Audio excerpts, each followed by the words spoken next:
You're listening to the Nature's Image Farm podcast. I'm your host, Greg Burns, and we're talking bees, homesteading, and the old-time ways. This episode is brought to you by EnduraHive wax-dipped equipment. The days of painting bee boxes are over. Our unique wax-dip process expels water from the wood, replaces and impregnates it with our proprietary blend of microcrystalline wax, offering superior weather protection inside and out, without the mess or expense of paint. No paint, no rot, no hassle. EnduraHive, built to endure. For more information, check them out at naturesimagefarm.com. Now, on to the show.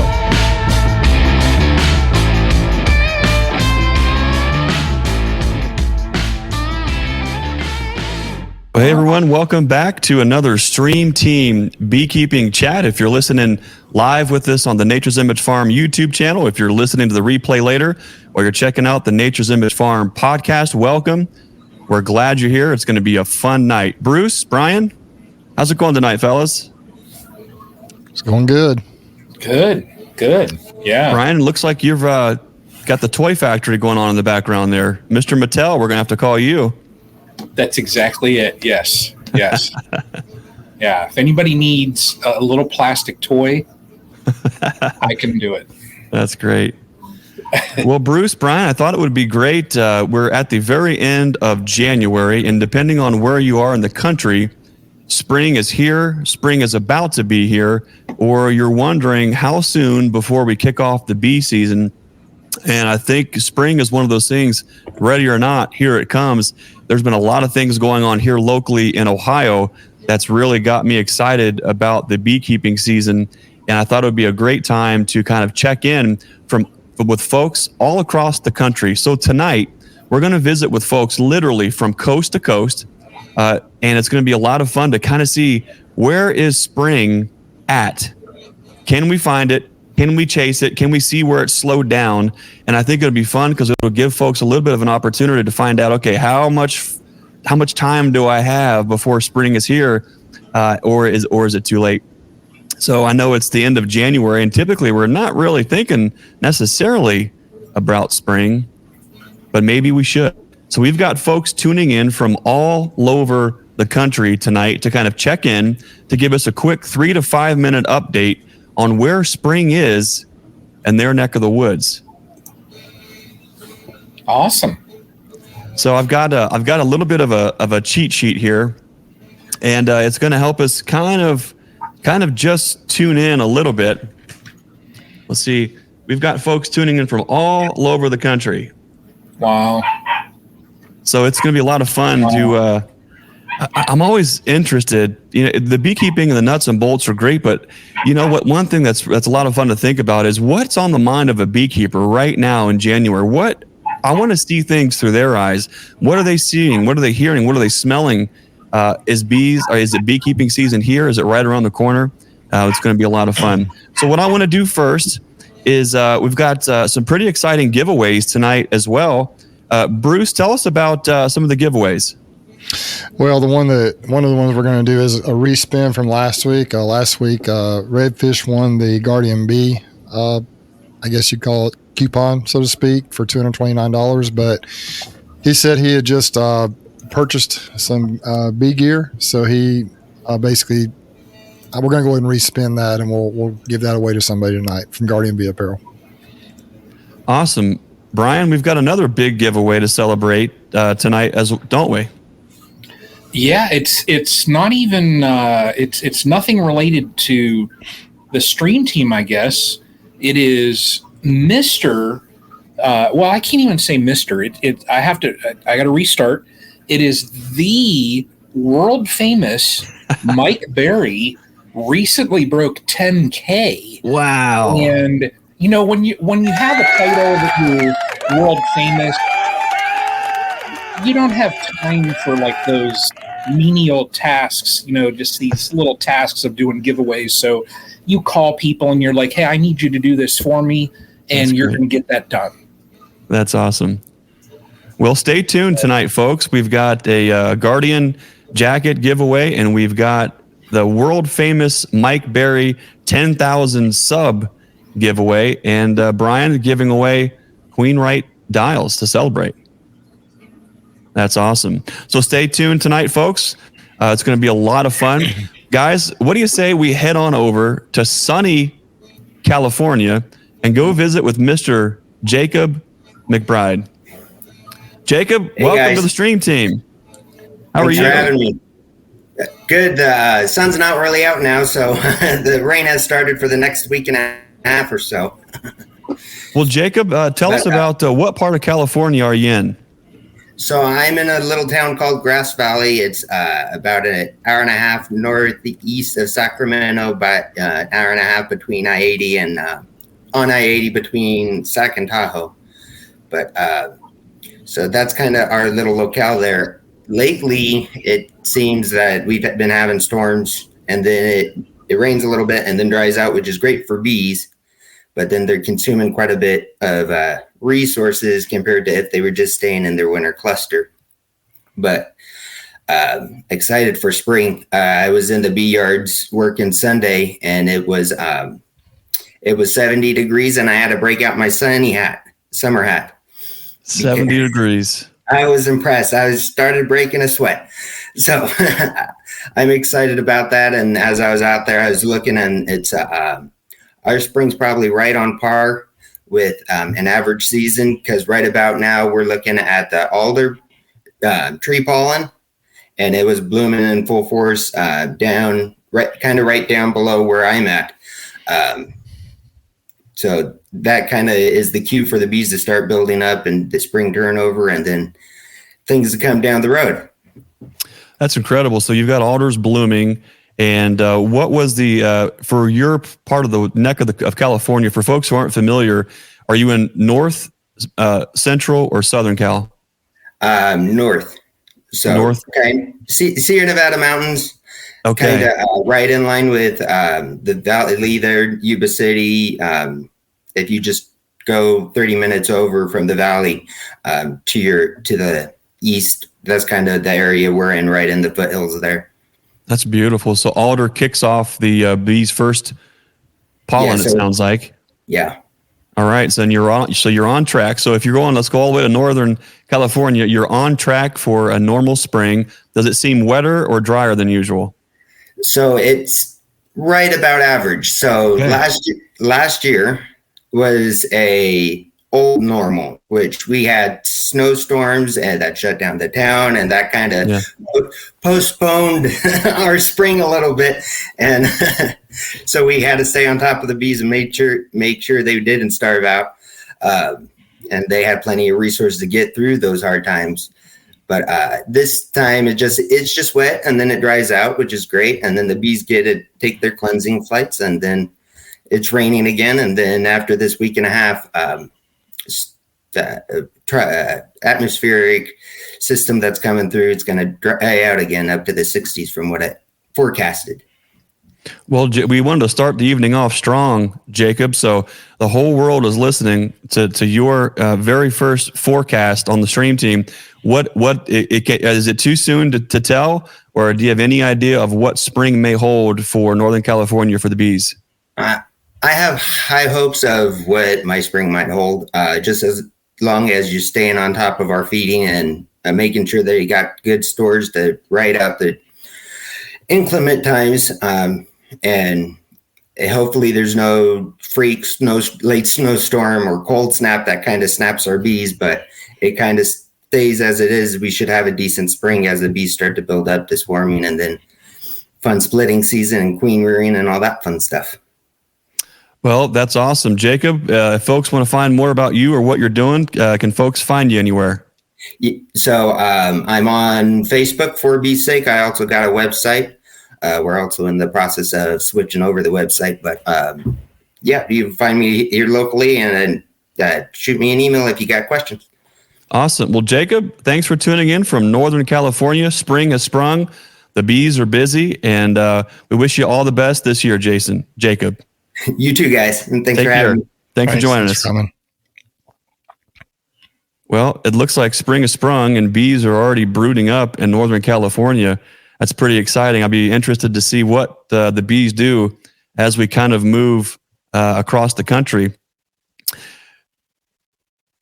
I'd say, looking at the map here, what were you guys expecting? Northern California to be further along or a little bit further behind?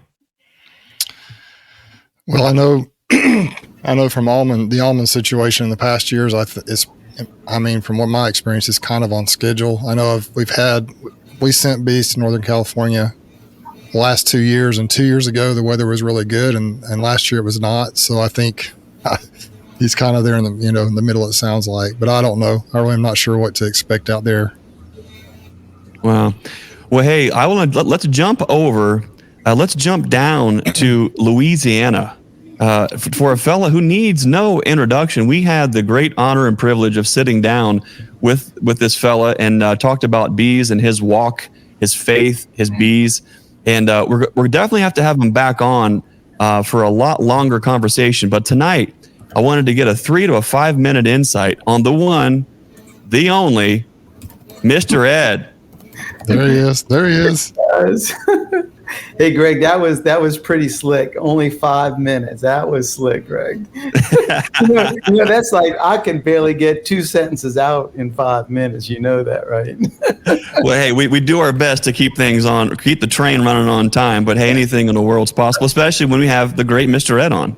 Please, don't do that. Don't do that. Jeff, for folks who aren't, folks are very aware of your YouTube channel. If not, tell us a little bit about your bees this time of year, what you're looking at as far as where spring is. Well, as you were saying, Brian, world famous Mike Barry and I, we always in conversation. And yeah, it's congratulations to him for hitting that 10,000 mark. That's outstanding. Mike and I, along with Joey Rouse and Wreck-It Ralph and Good Time Charlie, we all were in the same bee club. So that's how we know each other. We've been knowing each other for years and years. And so Mike and I, we're like the blackboard. We bouncing off each other all the time, talking about bees, and we go through anxieties together. Like last year with the freeze coming so late and messing everything up. It's just like we're a bunch of like little girls, man, just talking bees. And so this year, he's already posted stuff about the bees doing orientation. I saw that on his video, and he and I are the same. So our bees, I was out there today, and they're doing orientation. I had in that one yard right by the honey house, there's about 12 hives right there, and 11 out of 12 of them were doing orientation on them. So wow, you know they're in there brooding out, coming out. Our early brooders, bloomers, are the maple tree, the red maple, silver maple, and the willow.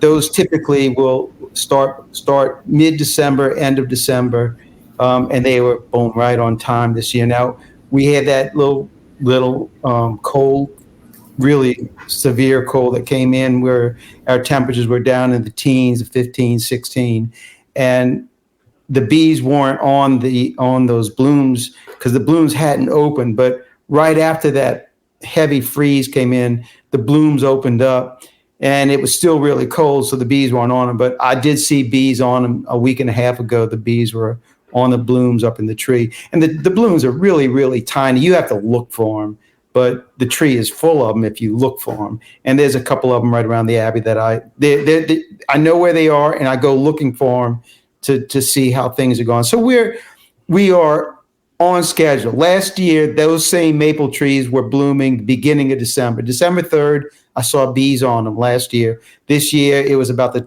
December the 28th, 29th. It was right after Christmas that I saw the bees on the bloom. So it's pretty on a normal right now. Our rain, we had a system come through last couple of days, and we had weather, but I'm all in favor of early rain. I'm all in favor of that, and I think everything is normal. We moved a couple of hives the other day, and it was 11 hives that we moved, and 9 out of 11 they probably were over 120 pounds of weight in them. Wow. I mean, they were full of honey. So I'm not worried about any kind of lack of stores in the hives. So I'm looking for just a regular normal everything, and I'm biting at the bit to get in, start making my splits. I've been last 2 weeks. I've been in the peacock room, cleaning up boxes, getting all my equipment ready, ordering frames, and just getting everything ready to get into the spring splits and then into the honey mode. Well, it sounds like you're on track for last year. We're going to believe that it's going to be a great honey harvest. There's going to be some differences and some changes for you for this year. It's going to have a great honey harvest, but it sounds like spring is right about on track, and the bees are brooding up, and there's pollen and blooms out there.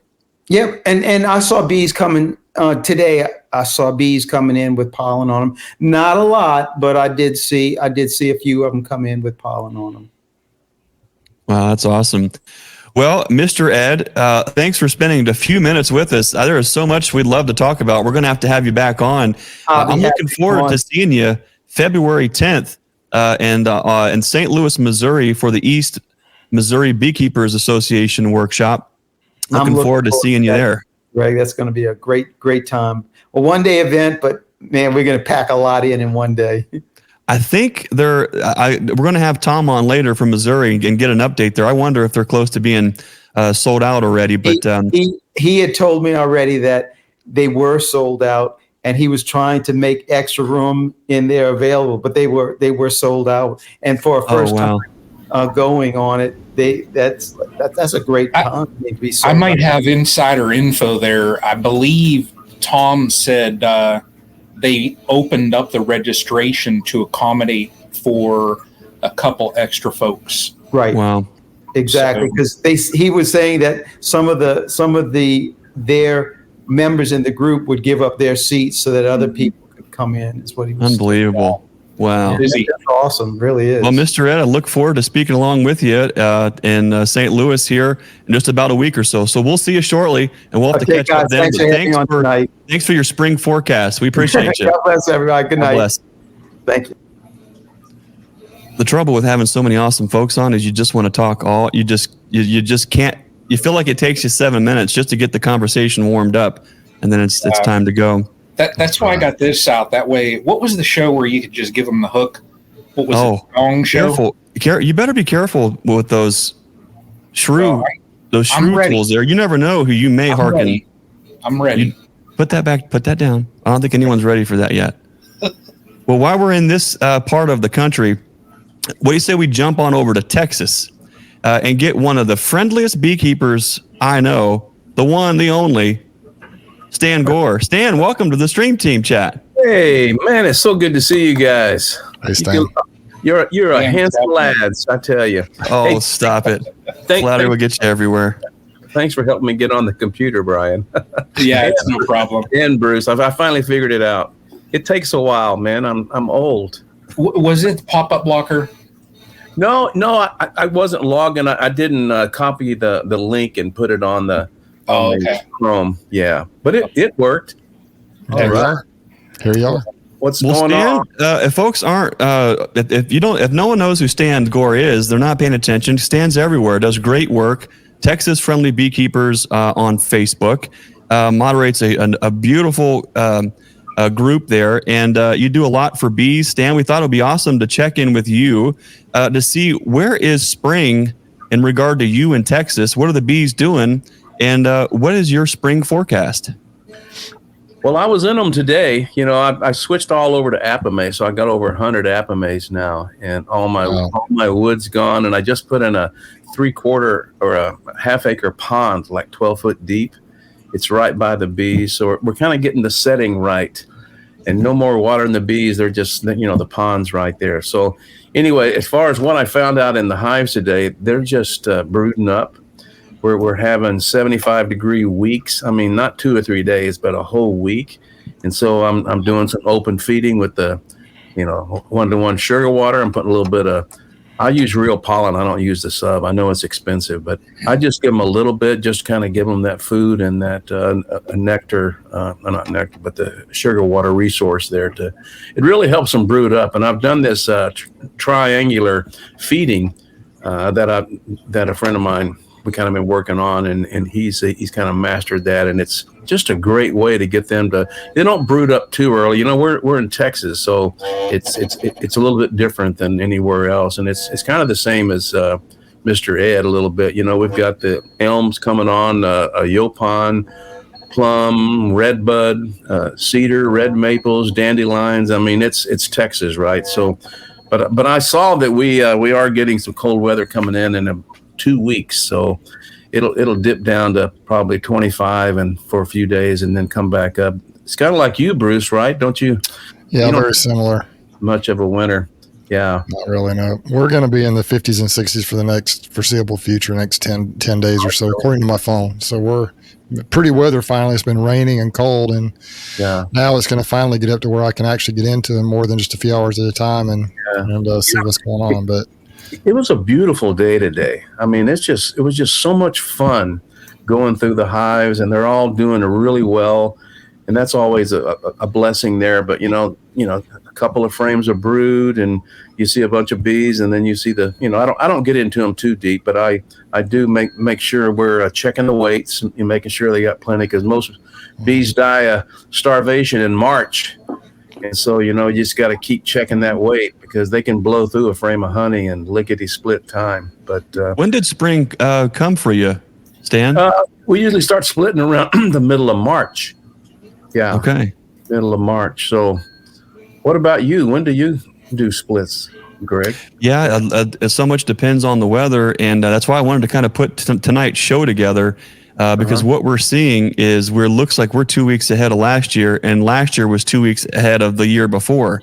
So there's some indicators ahead that I may be in the worst possible area to keep bees, because it is fluctuating so heavy one way or the other. So I thought it'd be fun to get a lot of folks in from different parts of the country to just give us a quick sneak peek on what's going on. And Stan, it sounds like you're gaining some traction and momentum. You have a couple sheets of brood. It's obviously warm enough to get in there. When was your first bloom? Was it some sort of tree bloom that's already happened, or you're still waiting for it? Usually the elm pops up, but there's so much stuff in Texas that it's hard to pinpoint anything. People say it's this and that, but I don't know if we really know. But what's really interesting this year, there's a lot of early swarms. I know there's a dozen been reported on the site, and it happened a little bit last year, but this year, and no one really knows, why the heck do they do that? Because there's no way they're going to sustain life. And they're not big swarms; they're kind of little ones. So I don't know if they're someone down the road or in a wild hive. They just something happened, but we're seeing a few of that. I mean, you guys don't have swarms this time of the year, do you? Oh Lord, no. It's we'll probably March. We'll have some early ones kick out in March, I think. Yeah. But it's Brian, probably the same for you in Northern Ohio. No, if we see anything that time of the year, that would be really, really odd. We don't. It's May before we typically, like Northeast Ohio, before we see any swarms. Wow. But usually it's like towards the ending of May, June. Yeah. Oh wow. And I do a lot of forced abscons, from trees. I already have like a half a dozen that I'm going to get to as soon as it gets.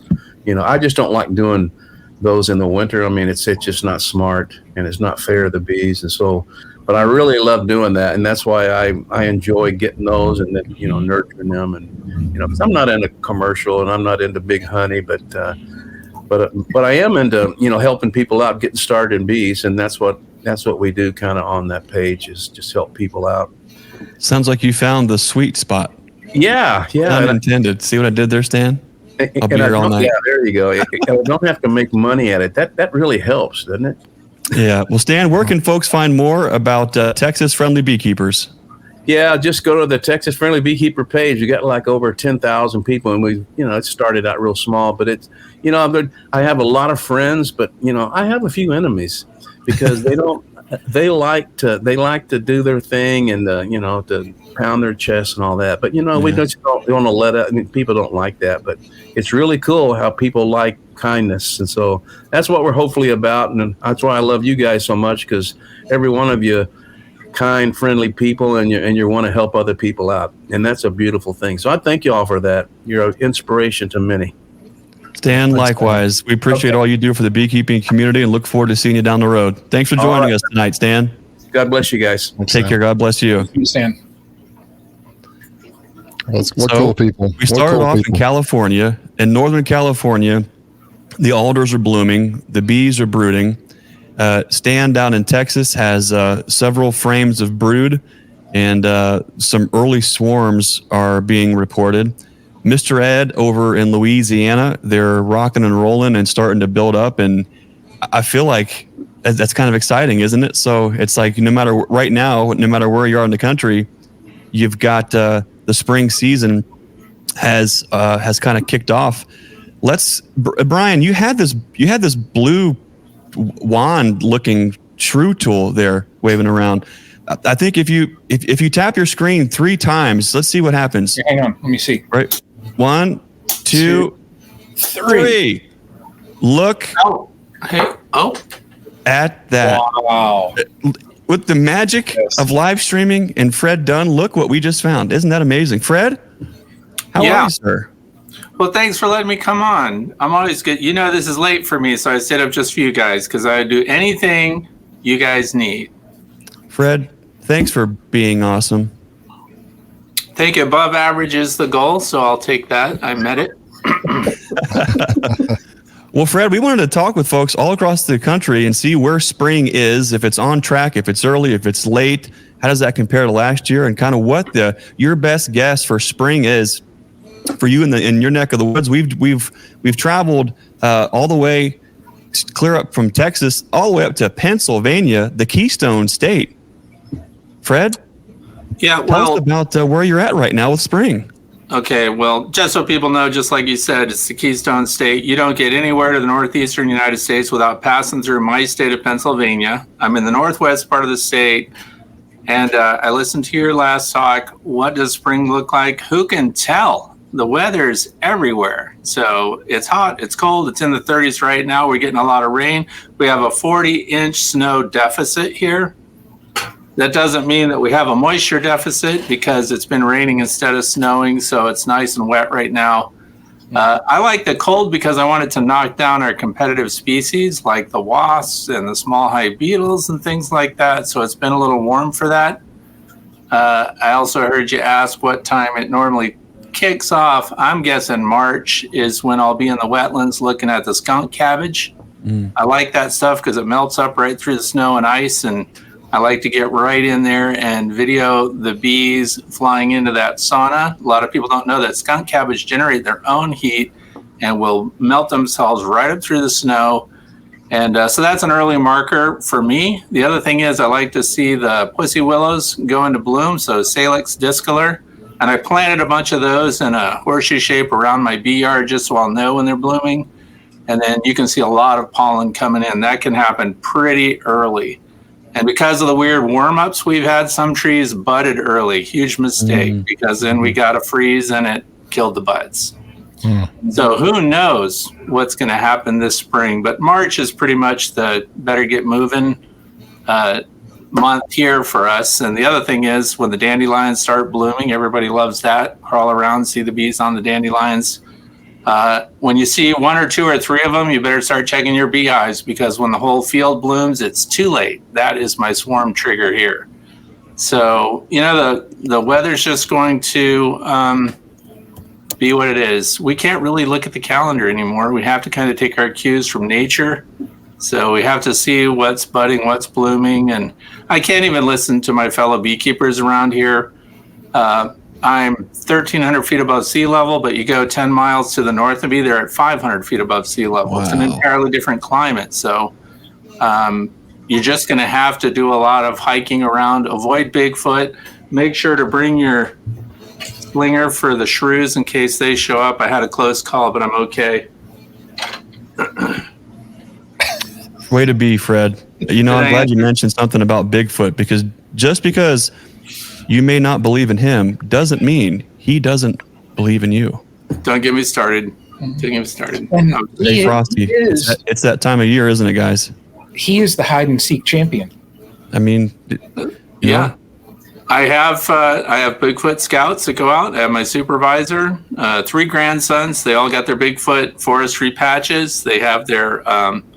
I send them out because I like to get them out of the house. I don't know why. They're so much fun to have inside. But anyway, I found out if you give them a uniform and a mission, they'll even go out at night into the woods with flashlights. They won't do that one by one, but also they report on the bees. They have to go check the landing boards. They use that blue hive clean out tool, and they do all that for me now. So life is getting pretty easy around here. Well, sounds like they've got their hands full chasing the great keystone snipe is also, I think, in your neck of the woods too, is it not?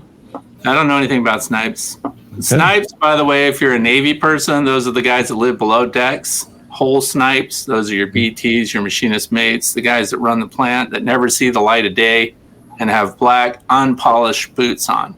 I just want to throw in some Navy trivia there in case Senior Chief is watching. So I saw him over there in the border. Well, Fred, big thing folks should be looking for right now in or around the state of Pennsylvania with their bees. Right now, make sure that they've got food on, and any warm up that you have, check the landing board, see what the flight patterns are, keep the entrances clean, make sure if there's a snow pile up that whatever is flying looks healthy. If they're tumbling out of the landing board and falling on the ground with their tongue out, you might have a starvation issue, so you better check your fondant or whatever kind of emergency feed you have, because that's your indicator. Listen to them, see where they are in the boxes. Mine are still midway, so I'm looking really good. They haven't moved up through their resources, so they're not into their emergency resources yet too much. So, you know, the tipping of the hive, the listening to the hive, and if you've got the advantage of thermals, make sure to shoot the sides. If they're not insulated hives, it doesn't work on insulated hives. But we'll see kind of where they're brooding now.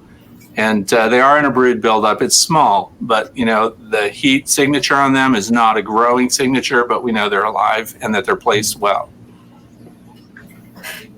Excellent. Fred, thanks for being awesome. Everyone, make sure you check out the Way to Be podcast, all of Fred's YouTube channels, fredsfindfowl.com. What else, Fred? Ooh, look at that. That was it? You told me it had 30 minutes. Speaking of and cut.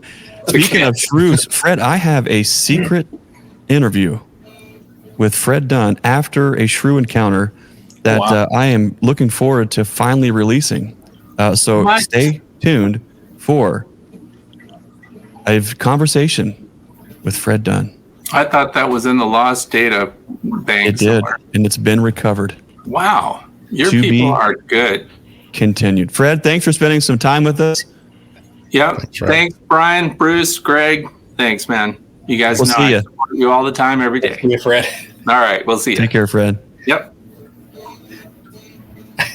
Guys, I'm starting to feel bad because the last thing I like to do is to get great people on and then like, thanks, see you next time. It feels so wrong to have folks on and then, but the idea tonight, if you're just tuning in to the Nature's Image Farm YouTube channel live with the Stream Team Beekeeping Chat, if you're listening later on the Nature's Image Farm podcast or the replay tonight, what we'd like to do is travel all across the country to get some insight from beekeepers as to, is spring early? Is it on track? Do you feel like it's behind? What does that mean for your bees? What are you looking at? What are you seeing?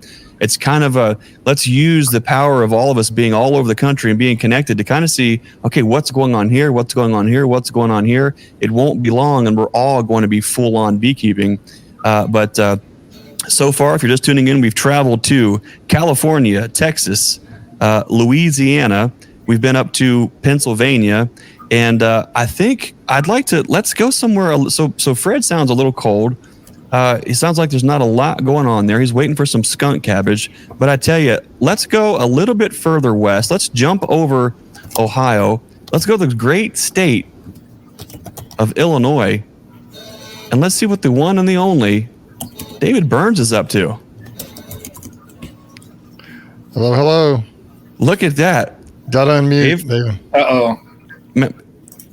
Your mic got stuck on unmute there, or got stuck on mute. Technology glitches sometimes.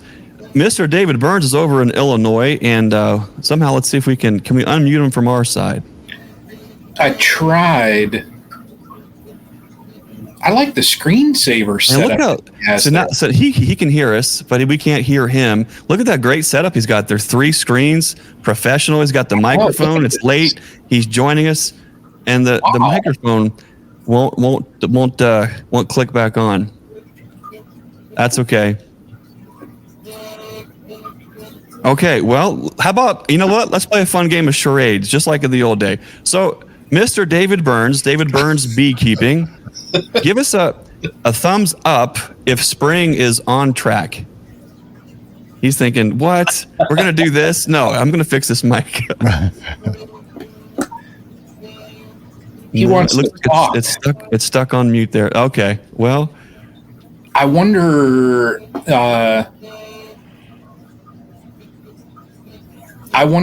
David, I wonder if instead of the external, does the laptop have a built-in mic? All right. Well, this is David Burns Charade Edition. So thumbs up meant spring was on track. Okay, now I figured. There he is. There he is. Okay. There we give it up. We got him. All right. Nailed it. Crazy. Let me go to a different mic. It's not you, it's me. I take full responsibility for that. Oh, good. That's good to hear. I was like freaking out. It's like, why won't my mic work? I do this all the time. All right. Can you hear me now? Broadcast quality. Mr. David Burns. Yeah. Welcome to the stream team. Yeah, good to be here. You're going to be disappointed you came to Illinois. Oh my gosh, it has been so boring and so cold and so winter. I'm molding. We've had nothing but either rain, fog, freezing cold weather. It has just been pitiful. I'm so depressed. Bad. Wow. Let's turn that frown upside down, David. I know. It's so boring. And, we live way out in the country around nothing. So, we just look out the window all winter long and kind of say, what's going on out there? Today, guess what we saw? So we're watching, let me back up. A few years ago, we had some squirrels that really love to eat the wiring on our trucks or cars that are parked outside, right? You ever had that happen? Oh, my gosh. You take it into the dealership. Hey, my car's not running right. And they find, something ate your wires up. Well, this morning we're looking and there's squirrels coming out of the bottom of my wife's car. Oh, no. And it was like, So, we pushed a little panic button on the key and they go running. But lo and behold, we're sitting here watching, and out from underneath one of our trucks, a bobcat jumped out of the bottom of the truck and took off running. A bobcat. Wow, cool. And that's what kind of entertainment we have in the wintertime. We just sit and look out the window and watch bobcats try to eat squirrels. And I kind of hate that I scared off the bobcat because I want them to get the squirrels away from my truck. So the bobcat was kind of doing its job, I guess. But yeah, that's kind of boring. And I'll tell you, the bees are the same way. The bees are just hunkered down inside. They have not flown at all. I thought today it was going to warm up a little bit, but it kind of got cloudy, only got about 41 degrees. So no bees are out flying yet. They're just eating through all their winter stores. And I keep feeding them a lot of candy boards, and they're grinding through that man, they're starving out. So, I don't see any signs of spring. None. No signs. Okay. Nothing. And so on track for last year, no signs of spring. What is some of the first early signs you look for to start to get everything ready? Well, we have a lot of maple trees around our property. And I can start seeing those maple trees swell up and get bigger inside the trees. And that's a pretty good sign that, it's getting kind of warmer outside. But I'll tell you what, I have been fooled before. One year I went crazy. I did all the, analysis. I read Farmer's Almanac's prediction. I listened. I felt like I had a good handle on it. And it was probably, 15 years ago or something. But I bought a whole bunch of packages. And I bought them at the end of March. And I arrived home with them, put them out there because the forecasts all look good. I tell you what, the weather turned so cold.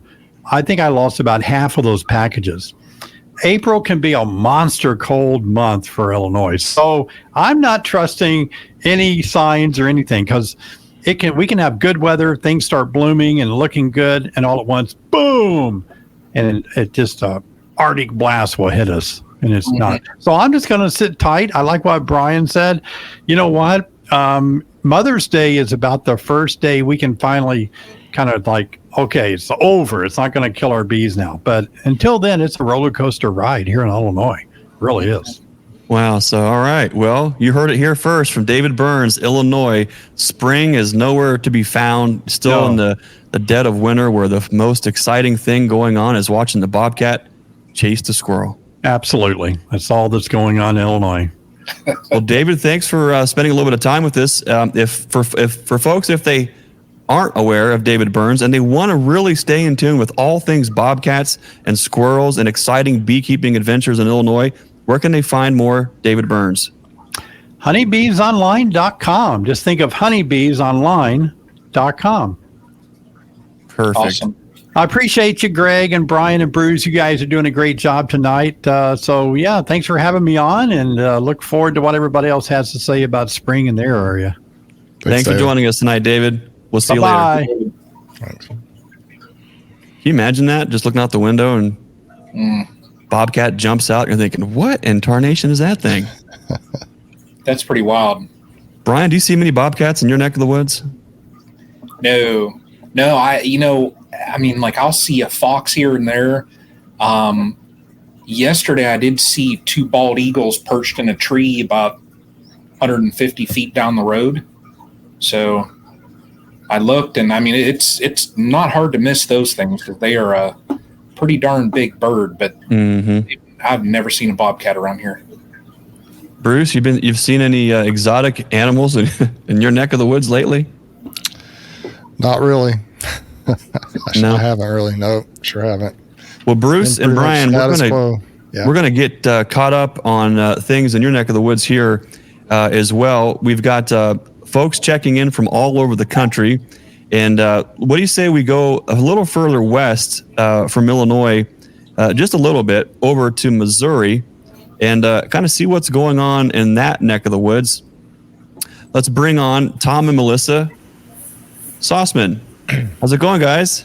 Good evening. How are you guys? Pretty good. We just had some folks on. We had Mr. Ed on a little while ago, and I'm sure you can talk about some cool things going on in Missouri. But first, where in the world is spring in Missouri? Is it anywhere in sight? Well, that's a good question, because if anybody is from the St. Louis area or the Midwest, spring and winter, they're always confused. Neither one of them know whose position they're supposed to be in. One's bouncing into the other one and back and forth, and it's no different this winter. We had a really mild November and December, but then jumping into January and February, it's tend to be pretty cold months for us. January got pretty cold for about 10-ish or so days, maybe short of 2 weeks. And then we recently just popped out of it. Now today it was almost 60 degrees and sunshine after a whole bunch of rain. So, I don't think Mother Nature quite understands how to navigate through the Midwest. She kind of bounces back and forth. 60 degrees. That's probably not the day you stand out in front of the hives and look up with your mouth open, is it? Probably not. Not unless you're glutton for punishment. Well, where do you think? Are you on track for where spring usually is, or are you on one side or the other? Well, again, like I said, because it bounces back and forth so much, we tend to see some cold temperatures, but then we'll have that January thaw. So I suppose you could call that we're having right now. But I'll tell you right now that I can see all the way out through February 10th. It looks to be in the 40s and 50s. So that's really above average for us, to be honest with you. I'm not a person who really likes the cold weather that much, but I also understand that the seasons are there for a reason. And when we start getting too much out of place, that causes a lot of headaches later on down the road. So as much as this pains to say me, I would like to see a little bit more winter before we get into it, because I don't want my bees running out of food either, just like anybody else here. When it's a little cooler, they tend to be a little more conservative. So we'll see what happens. And you don't want those trees to start budding, and then we get a snow or a frost in February and everything dies back. So we actually have a really nice tree here called the black locust, and that can be really sensitive when it comes to temperature, rain, things like that. So we like to see once it starts to slowly warm up, it kind of stay on that trend and not have those cold snaps pop back in, because that'll kill off that black locust bud for us, or that bloom rather, very quickly. Yeah, absolutely. We'll later we'll talk about Ohio, and that's one of the things on my mind is black locust. And if it hits just right, what a beautiful crop. A lot of times over the last, it seems like it's a one good crop every 5 to 6 years, if you're lucky. And this year is shaping up to be a little concerning as far as what spring is pretending to do. So we thought it would be fun to get folks from all over the country just to kind of chime in a little bit and see where you're at. Tom and Melissa, it sounds like you're the par for the course roller coaster up and down. Who knows where we're at, but we're in the same place as kind of last year. But doesn't really seem like it's kind of taken off too quick. You mentioned 40s and 50s on February 10th.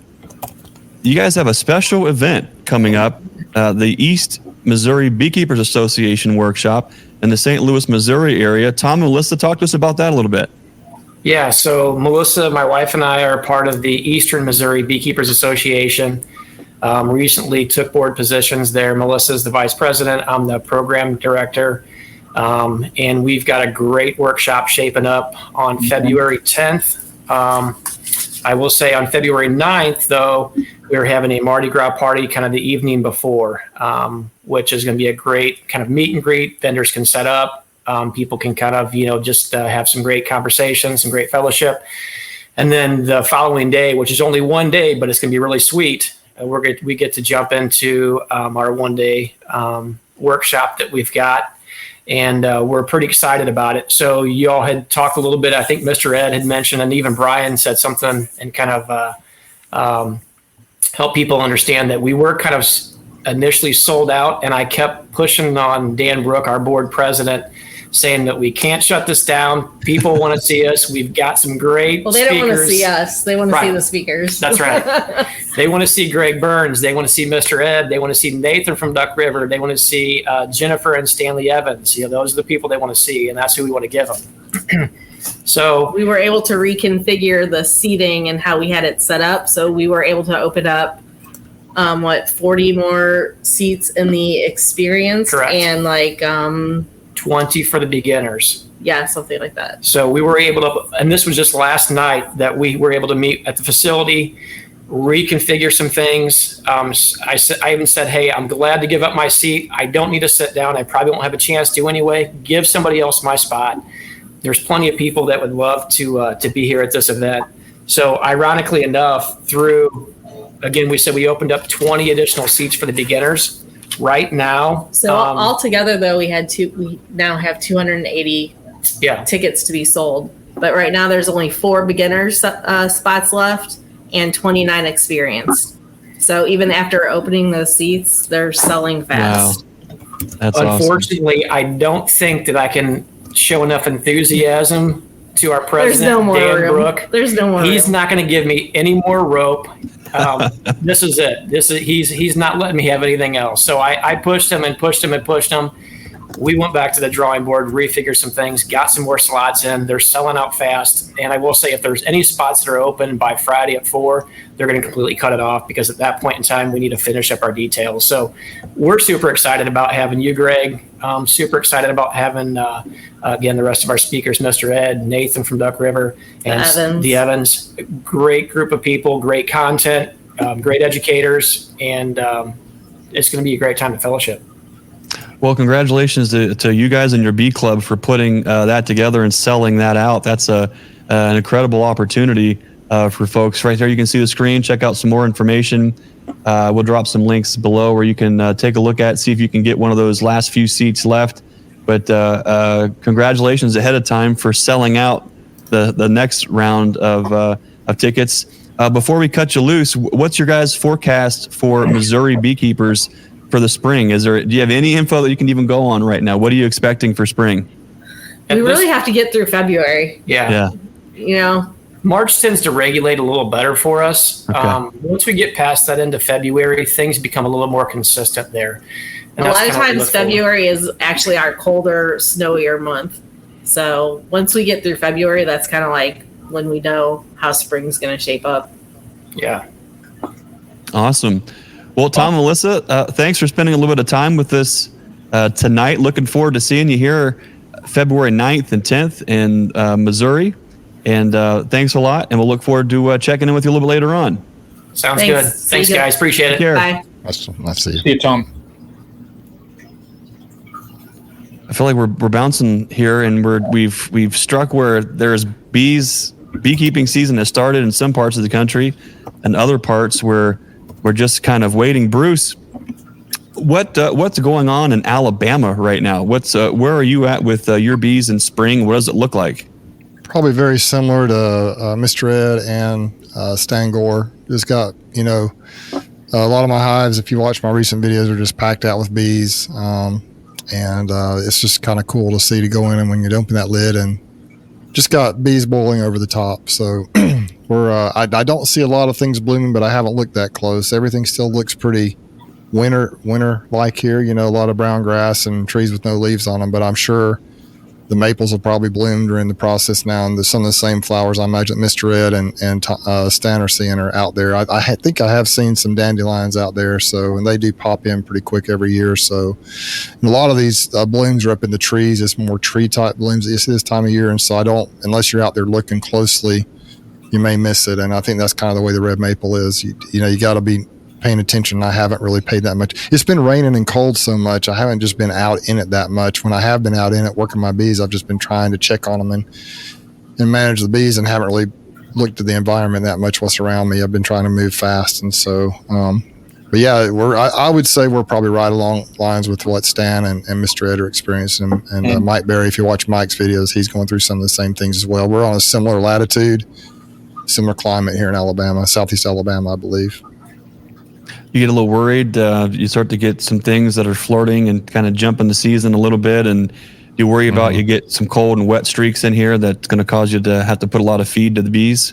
Yeah, I think about probably, and this is just, I'm throwing this number out, there's no science behind this, probably about 8 out of every 10 years you have a spring warm up, in winter, like right now, in February, early February.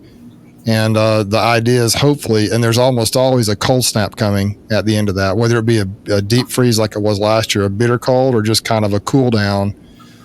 There's usually one of those coming. And so that's where the danger lies, because the bees are flying. Everything is happy. Nature is just, you think everything, the bees, as I say, the bees are buzzing, the birds are singing, and everything's happy.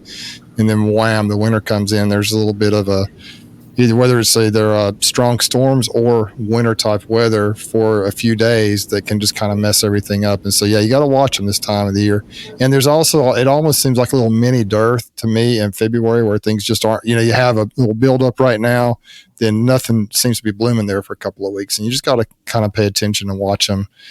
And so, yeah, and I've got my fondant ready. I'm prepared to feed if I need to. But honestly, a lot of my colonies right now are just so packed with honey still. It's almost like they're putting something in. Like I was in my last video I put out a couple days ago, I saw some white wax in some of the colonies. So something's coming in. It's kind of strange. It's not a lot. It's not like they're building for a big honey flow, but there's something. Enough nectar coming in. And it's just so weird how in one area you'll see one thing and just a few miles away is totally different. So, like I'm considering moving the bees or some of the bees that are struggling in Ozark down to some of these better areas and giving them some better resources, because a lot of it is a resource situation. Up there in Ozark, there's not a lot of fields around where the wild mustard and things can bloom. And so I may get it in some of these areas that are really just booming and see if that helps turn them around as well. I'm toying with that idea. If I can find the time to do it, that's an issue with my situation. If we only have a few hours or one day out of two that I can work on these weekends, it's hard to stay caught up with everything. And so, working full time, it makes it a little difficult to try and do some of these extra things I would like to do. And so, but we'll see. We're going to just kind of see what happens coming out of winter here. And I hope continue to have some good, strong colonies. And we'll see what happens. Bruce, do you feel like you're in that part of the season where it's okay, here we are. Now it's beekeeping season, or is this the beginning to flirt around a little bit? We are in beekeeping season. I'm hitting them with oxalic acid vapor too, every pretty much once a week, every 5 to 7 days here for a while. It's a good time to do it.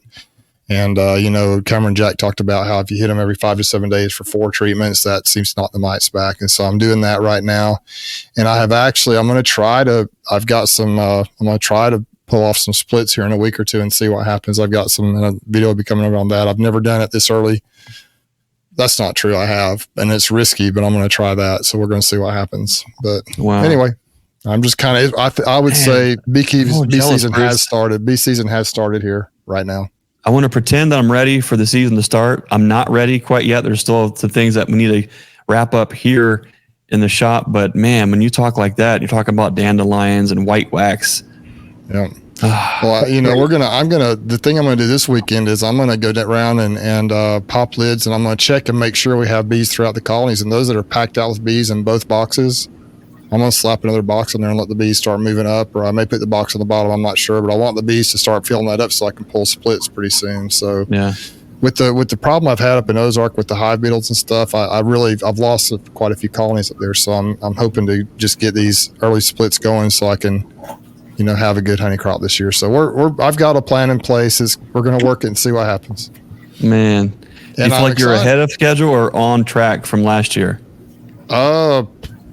Probably a little ahead of where we were last year because I didn't send my bees off to pollination. See, last year, this time of the year, I had most of my bees were in California, or about probably half of them or so were out there. And so it's different. It's been nice to have bees at home and not have to worry about that. See, that's one thing about it. You talk about the season here, a lot of people have already sent bees off to California. They had to build them up, so they have to be strong to leave. So it's just a little different perspective down here when it comes to it. It's possible to have bees super strong right now, especially if you feed them. And I haven't fed them that much. I haven't needed to in these certain bee yards that are just doing so well. It's been fun. Well, it's full on. It sounds like in Alabama, whether you've accepted it or not, the beekeeping season has started. And Bruce is digging in. Brian, it's only a matter of a week or two, and we're going to get photos from Bruce and his flip-flops out there in front of his hives. They're all out flying, and he's enjoying the official season. And we'll have some kind of squall that'll come in, or some winter nor'easter, and it'll just absolutely humble us. Just when we are pretending to get excited, we'll be covered in snow or ice, won't we? Yep. Although I don't think that's going to be the case this year because, I know you watch the weather like I do, but this weekend I just saw on the news today they're calling for 50 and sunny. It's ridiculous. It's nuts. So, yeah, we're gonna get through all of our guests throughout the country, and then we're gonna dig into some more of those details. For now, guys, what do you say? Who's interested in a giveaway? Yeah. Let us know in the comments below. Bruce, you want to let it rip with the Guardian? Sure. Brian, why don't you go ahead and put hashtag Guardian in there, and we're gonna spin the wheel here. But what happened for those who may not have been on here when we started the chat tonight? Last week we spun for a Guardian, a bee jacket. Now what this is $229 worth of like a coupon to Guardian. You can order whatever you want. That is the price of a bee suit at Guardian. but you can use it for whatever you want. And so I have a code that Terry sent me, and it is a unique code that I will send whoever wins this. Please be sure it's someone who is going to use the jacket or who needs the jacket, and we'll go ahead and spin this here in just a minute. It's ramping up real fast, and it's a really good deal. I'm a fan of Guardian. I've worn his pullover jackets now for a while, and Terry's just a good person, and so it's pretty cool that he's willing to support the stream team like this. And Redfish, we appreciate you going ahead and donating this back to us tonight, absolutely, so we can give it to somebody else who may need it. So we just appreciate both Terry and Redfish for doing that. Well, Brian, as those hashtags come in, we want to thank Terry, the whole Chapman crew at Guardian Bee Apparel. Just great folks, great products, great customer service. One of the most important things is supporting a community, voting with your wallet when you can, and that makes a big difference. So we appreciate Guardian Bee Apparel and for being a part of tonight's giveaway. While folks are getting their hashtag entries in, I'm going to take a minute to thank some of the folks that help us keep the lights on here. Bohemia Bees, Mr. Jason Crook just gifted 5 Nature's Image Farm YouTube channel memberships. So Jason at Bohemia Bees, thank you for doing that. That's awesome. We're starting to roll out more exclusive content on the members only portion of the YouTube channel. Recently had a little talk in here, and then kind of just went out and walked with Fritz the dog. And I like to share some of the things that I'm thinking about, or what's maybe on my heart, or what's on my mind. And so we've got some exciting plans, me and Susan both, on what we can do together on the members only side of that. Got to thank Mr. the Dothan Shogun himself, Bruce's Bees. Bruce, thank you for your super chat tonight, and for being a part of the stream team for all these years. It's the kind of thing where we're so much better together, and it's been a lot of fun doing this with all of us together. So thank you for that. Brian, thank you also for the $20 super chat. Appreciate you doing that, for your friendship and for being a part of what makes this stream team great. And also have to give a big shout out to Jose Uribe, California beekeeper. Thank you for that $20 super chat. We really appreciate it. Jose is in the thick of almond country, and right now he says, showing you all some love. Atmospheric River has officially touched down. The forklift is bogged down with mud, and we can't move any more bees into the trees. Oh well, hate getting wet and sinking lifts. That's horrible. When you're getting your machine stuck, you get to a point where the machines are making such a mess of the ground. The machines are getting so mucked up, things start to break. It takes bigger equipment to pull that equipment out. Then you get that piece of equipment stuck, and now you need a bigger piece of equipment, bigger than the last one. It's just a wreck. It's just a full-blown farm rodeo, it seems like. So, Jose, hope the season turns around, things dry out, you get the bees in and out, and you've got a fantastic bloom. Thank us again for your super chat. Brian, what do you say? You want to go ahead and spin that wheel? It's a spinning. There it is. And the winner of the Guardian Bee Apparel discount code, Grace Homestead. Come on down. I just like saying that. Grace Homestead, reach out to Bruce. Yes. And just reach out to me. Probably easiest thing to do is at my email address. You can go bruce@brucesbees.com or brucejenny, BRUCEJENNE @gmail.com. To get a hold of me and just send me just reach out to me, and I'll shoot you that code so you can order that apparel. Awesome. Thanks again, Redfish, for giving up your freebie there. And thanks again to Guardian Bee Apparel. We have a great Mike Berry 10,000 sub giveaway coming up for Queen Wright dials. So that's going to be a lot of fun too. We're going to move across the country here and see if we can't flirt with some more time of the season, maybe a state where there might be some beekeeping going on. It's such a beautiful state. And I tell you, beekeeping has been an enormous opportunity to meet just some amazing people. We say it all the time that bees are the conduit to people. And it has absolutely been an honor to meet so many of you on the road, at conferences, here at the farm.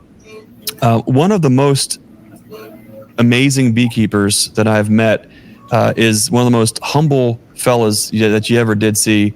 And he was in a bad place in life where he was literally taking his last breath and cried out to God, God, give me the strength to get out of this bed, to get on my own 2 feet. And as he's taking what he felt like was those last breaths, God gave him the strength to do that. And this man, one day after the other, 1 foot in front of the other, God gave him and blessed him with bees. And it's an honor to have Mr. Tennessee, Tim McCandless, all the way from the great state of Tennessee. Tim, thanks for joining us tonight. How y'all doing this evening? Well, we're doing better than we deserve, just like you, I'm sure. I want to tell y'all, I've been sitting here listening to this. Brucey's talking about going through that colony of years, that last video. Y'all should have seen the frosting. It looked like a wedding cake on top of this thing. Oh, it's killing me. It was killing me seeing it.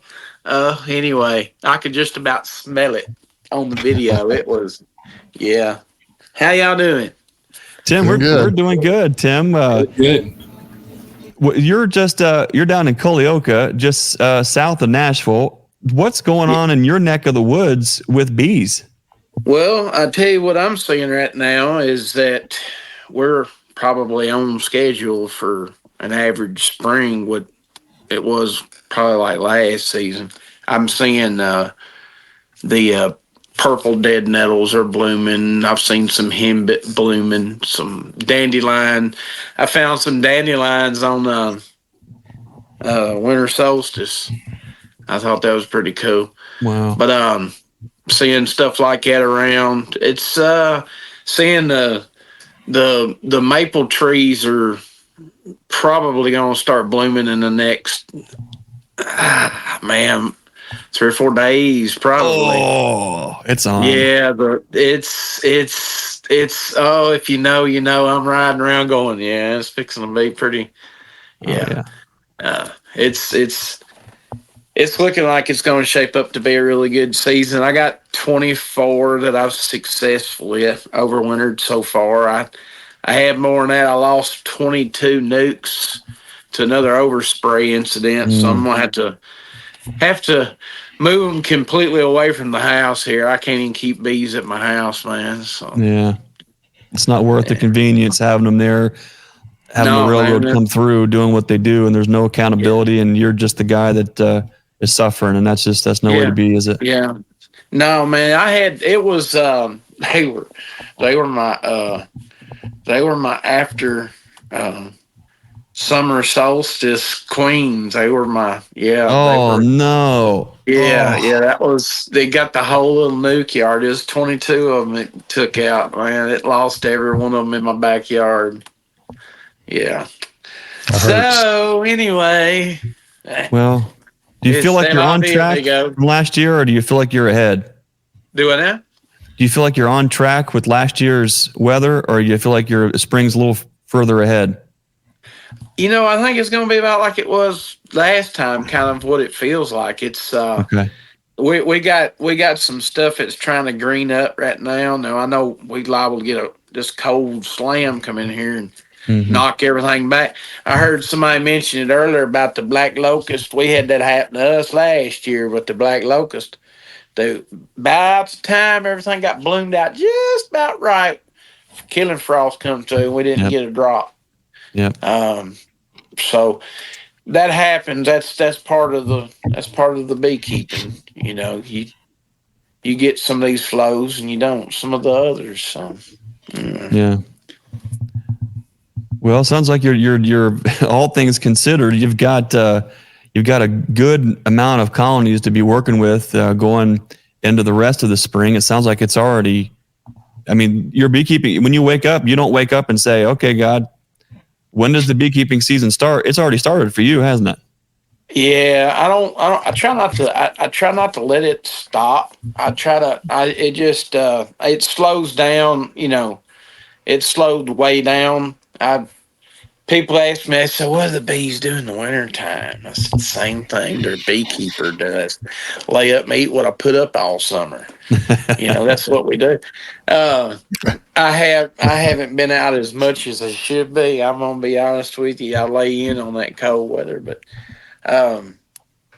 the conditions are getting right. Need to be checking hives, tipping hives, checking weights, supplemental feeding. All these things can make sure it can be the difference between having, a box of live bees and a box of dead bees. And I can tell you, I can verify right now, live bees are so much more fun to keep. They really are. They do stuff like they make that frosting, like we was talking about on top of Bruce's boxes. Yeah, they make this really cool. They do stuff like that, and the dead ones, they just kind of smell the joint up. That's about all they do. But anyway. Well, Tim, what's one thing you're excited about for 2024? Sir? What's one thing you're really excited about with your bees for this coming season? I am my goal. I have a goal. I am going to try to produce queens this season. All right.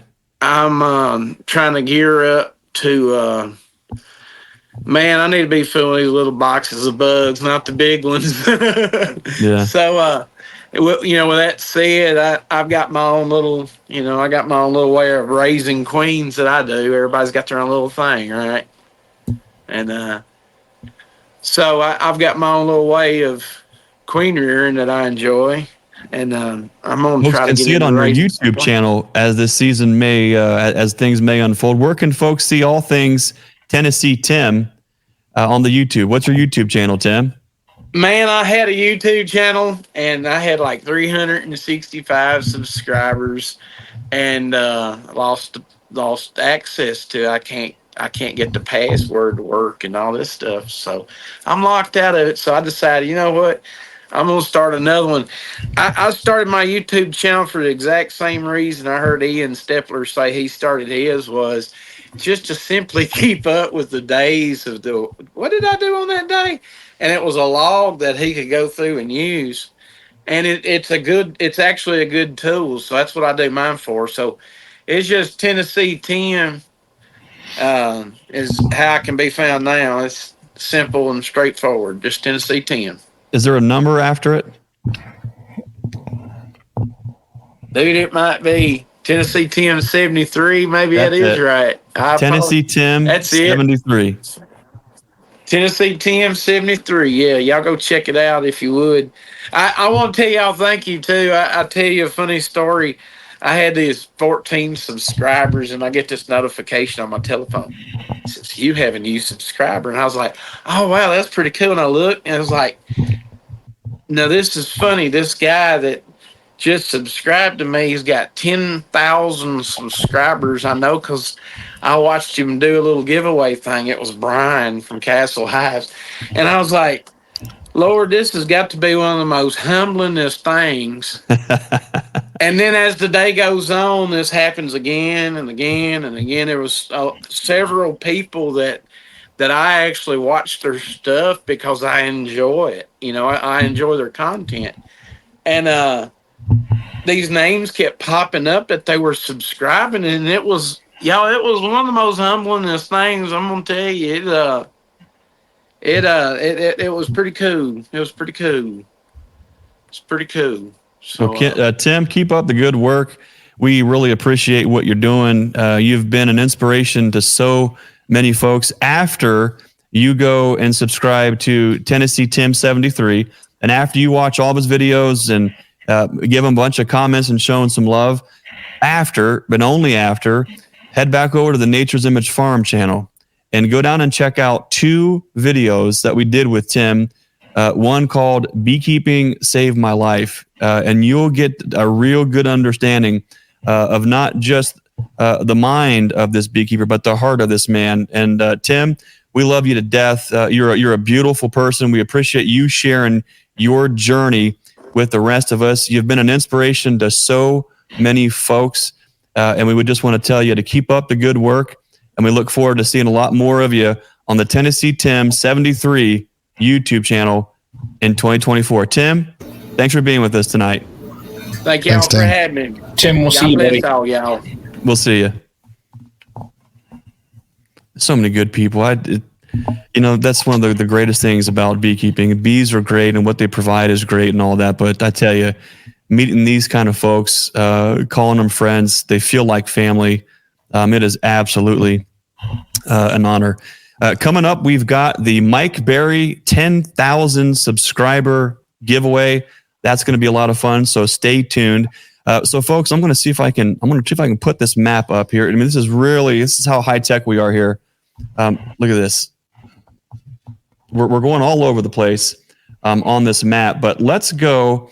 We've been, if you're just tuning in to the Nature's Image Farm YouTube channel, if you're listening later to the replay or on the podcast, we first started off in California, but then we went to Texas, Louisiana. We've been to Alabama. We've been to Pennsylvania. We've been to Illinois. We've been to Missouri. We've been to Tennessee. I got to make all my notes here because I'm losing track. We are just cruising across. Next thing you know, we're going to need a DeLorean, Bruce, just to get around here. We've flirted with Ohio. We're going to talk more about Ohio here at the very end. I'd say let's go straight east from Tennessee, Tim. Let's go over to North Carolina. And what I can't wait to finally get over to North Carolina. Man, there's just a beautiful piece of equipment that I just am looking forward to sitting behind just for a minute. But I tell you, there's a great couple in North Carolina, the Spillmans, and I love them to pieces. I love seeing their interaction. They're positive. They're upbeat. They're doing a lot for the community. So it's absolutely an honor to have the one and only Keith Spillman from Half Tracks and Honeybees. Keith, thanks for joining us tonight. Oh, thank you guys. This is great. I appreciate you inviting me on. You bet. Tell us where you're at in North Carolina and what spring is looking like. We're kind of located in what I call the eastern foothills. North Carolina is kind of strange. We got the mountains, the Piedmont, and the coast. So by no means am I speaking for the whole state, but I'm kind of between Winston-Salem and Wilkesboro, Junior Johnson's old stomping grounds. So I call it the eastern foothills.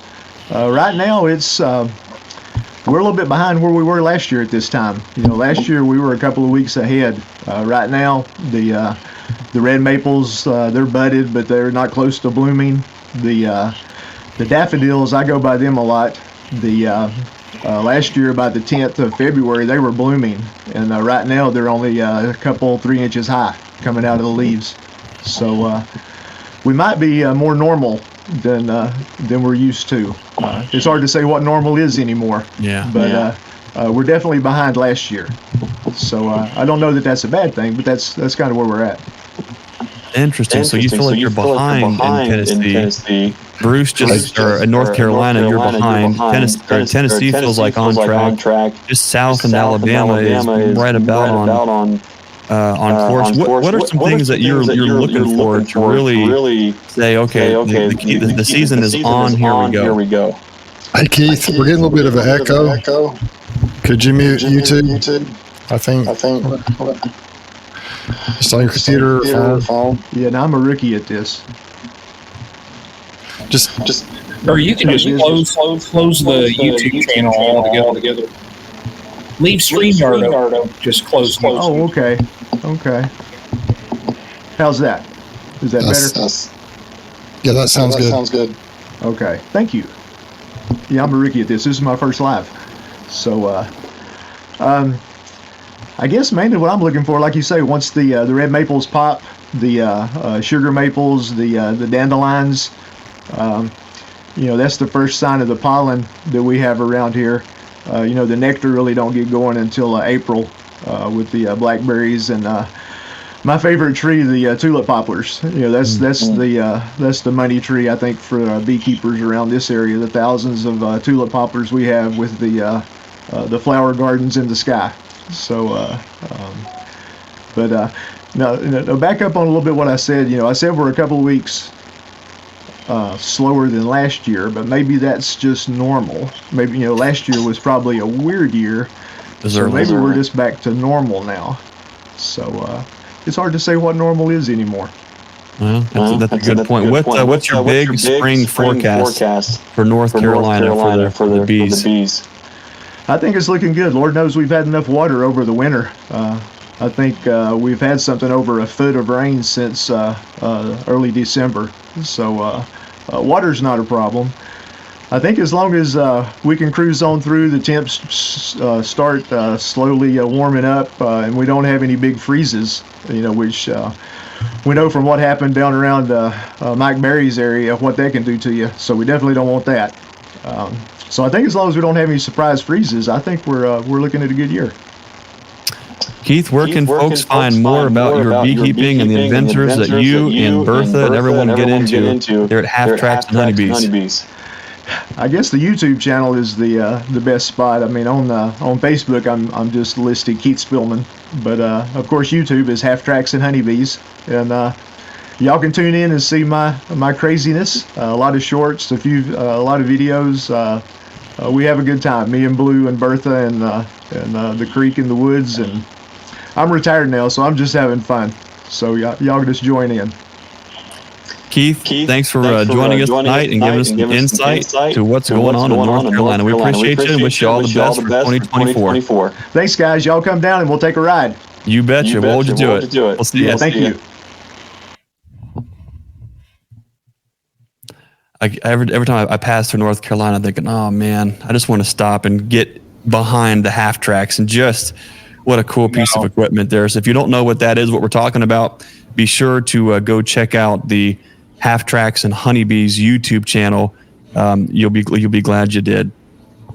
I feel like the theme is it's almost feels like Groundhog Day, doesn't it? It feels like, okay, we're going to let the groundhog out and see, is he going to see a shadow? What I'm hearing, what are you guys hearing so far? Bruce, when you were hearing everyone kind of chime in, are you getting an overall sense yet, or are we putting together some kind of a picture for you in your mind as far as what the season looks like across the country? I think I'm getting the same thing as every year. As really don't know. I think it's probably on track for most people for what is quote unquote normal. But normal in some parts of the country, there isn't a normal, and so right. It's and down here it feels like a pretty normal year. But last year it felt pretty normal too, and then we had a cold snap late. So I think down here we're pretty much on track. But it sounds like folks are kind of where they expect to be. But it's just let's just got to see what happens, because Mother Nature in the springtime, she can be kind of crazy. That's what it seems like. It'll be fun to see what everyone else chimes in. I'm starting to see a little bit of this picture of what's going on. Before I get the cart before the horse, we'll tune in with everybody. But speaking of Groundhog Day, let's shoot over. Let's head over. We just came from North Carolina. Let's go up a couple states to the shores of Maryland, and let's check in with the one and only Groundhog. There he is. There he is. Jason Crook, Bohemia Bees. Punxsutawney Crook. I can see him. I see what you did there. Couldn't you see Jason holding the groundhog up there? I could see him. I totally could. I totally could see him. Look at that. On. Well done. He lured him in with one of these. I did. He's like, it was come here, little groundhog. Come here, little groundhog. Come here. Come here. Look at that. Jason, thanks for joining us tonight. Thanks again for the channel membership. So that's so awesome. We appreciate you you doing that. We've all been enjoying seeing Queen Right Dial take off and explode, and it won't be long, and it'll be that piece of equipment that everybody knows about, and that's pretty exciting. What's been the Queen Right Dial aftermath with the Bee Expo? How's that been for you guys? Crazy. I'll tell you, Brian and I probably spent, I think our wives are starting to think that we're having like some sort of beekeeping affair, because we're spending like 5 hours a day on the phone talking and just trying to work out the details. We've got a lot of support. So we wouldn't have been able to do it without this community. I'll tell you that, first and foremost. I mean, we had an idea and we brought it to execution, and the community embraced it, and it went well. It's gone well. It's going to be a long road ahead of us. Brian and I have a lot of ideas, a lot of things to continue to keep growing it and making it valuable. So that's the plan. At least we'll see how it turns out. Just appreciate everyone's support though on it. You betcha. We're all excited for you, and sure are proud of what you guys have put together, and see where that goes. Jason, for folks who aren't aware of your location, you're in the Maryland area. Can you talk to us about where spring is, as far as, is it early? Is it on track? Is it too early to tell? Talk to us about what the season's shaping like for you. Sure. And I won't really know till, I guess, tomorrow, Friday. I think Friday when he comes out and tells us what to do. So when he does that, then I'll know for sure. But, now in the Eastern Shore of Maryland, it's kind of a neat location because we're surrounded by water. Most don't realize we're technically an island if you think of the canal that cuts off the Delaware, Maryland peninsula. But it is kind of nice. We get a lot of moisture, unfortunately or fortunately, different parts of the year. We've had a fairly wet winter, a cold winter. We haven't had a lot of snow in the last few years, and we've had a ton of it so far. Well, I say ton loosely because any more than a foot or any more than 5 inches for me is considered a ton because I just don't like snow. But we just got through that, and now we're just hopeful that what I just heard from Keith down at Hive Tracks and Honeybees in North Carolina, that's kind of just below us. So he said the red buds were starting to bud. So that's awesome, right? Because that's what we look for, the red buds and maples and willows. There, when they start to bud and bloom here in the spring, our bees will pick up that pollen early and start to kind of build up. But that's what we're seeing. We're hopeful. We're hopeful that it's going to be an early spring. We were supering up in the second week of March last year, and so I'm hoping for that again, so I can start making splits and supering up. So supering up in the second week of March means that you've had some brood explosion early February, late January. Right. Yep. And that was last year. I don't know about this year. I haven't been too deep in them. I don't like to crack hives. I feel that, there's a point when there's a little risk. I'll still treat, and I'll still probably mid-February, maybe a couple weeks ago out and actually crack the lids. I mean, I lift the lids. I use a lot of screen inner covers, as you saw in maybe my recent video. So those are very helpful to just do a quick peek under the lid. I don't have to crack the inner cover, which creates that propolis envelope seal, which is helpful as you have been talking about with the propolis hive and things like that. So it's nice to be able to kind of peek down, see a large volume of bees on those frames, and realize that pick the back of the hive up and they still have some weight to them. So I know we're in clear there, but it's not going to be, as I think someone said earlier, and we all preach, it's not going to be very long before they start going through those resources. It starts to warm up, the brood starts to hatch out and emerge, and next thing you know, you go from a very heavy hive to a very light hive very quickly, and then they become opportunistic. And if they go on a warm day, they could go out and start robbing out hives nearby, and it just becomes a flurry of sort of kind of keeping up on everything. And that's what you have to watch when you get to that point. How long before you think you've got full dig and full brood inspections? I would say here, I really don't do pull frames until late February, beginning of March. And that's really depends on the weather. If Punxsutawney Phil behind me thinks that we're going to be, a lot longer, and we start seeing snowstorm after snowstorm like we did, 5-6 years ago, then it'll be later. But in the last 2 or 3 years, by the time I get to the end of February, beginning of March, I'm thinking about cracking those inner covers and pulling a frame or two on the outside, seeing where the volume of bees are at. And if they're brooding up, then, make the plan for that hive. And, as we all know, bees, they make the plan. We just kind of follow along. So it's really up to what I see, and I react to each hive differently. There's no prescription for the whole apiary. Well, Jason, we'll keep our fingers crossed for you and Punxsutawney just to make sure he doesn't get the wrong idea. Because if he does get the wrong idea, our pal Tennessee Tim has a great barbecue groundhog recipe. There we go. And I'm hiding his eyes because I do not want him to see a shadow. Because nope, we're not doing that. We're not doing the whole 6 weeks. What he doesn't know is that he's right next to someone who has a blue ribbon barbecue sauce. I mean, come on now. Watch out now. I know. That's Jason, right. thanks for joining us tonight. If folks want to find more about your adventures in beekeeping and Queen Right Dial, where can they find you? You can follow Bohemia Bees over at Bohemia Bees on really any social media platform, bohemiabees.com, or on TikTok, or Facebook, or YouTube. And then if you're going to find more information you can go to queenrightdial.com, and We have a Facebook page and a YouTube channel now. It's not really large, but it gets the information out that people need that they're asking the questions on. So we're hopefully we can kind of get some of those answered. But Brian's been a big help. We're trying to get the storefront open. We've been working on that the last couple of days, trying to get that squared away. And we got some cool things coming up with the Queen Right dial. I know that Brian may mention or may already have. I wasn't on earlier. We have a lot of cool things coming in. Brian, did you just sneak peek something? What in the world's going on here? Oh! Wow! Look at that. Well, Jason, thanks again. We'll look forward to seeing you a little bit later and seeing all the brand new Queen Right dial stuff that Brian is secretly, but yet not secretly releasing live. We'll see you.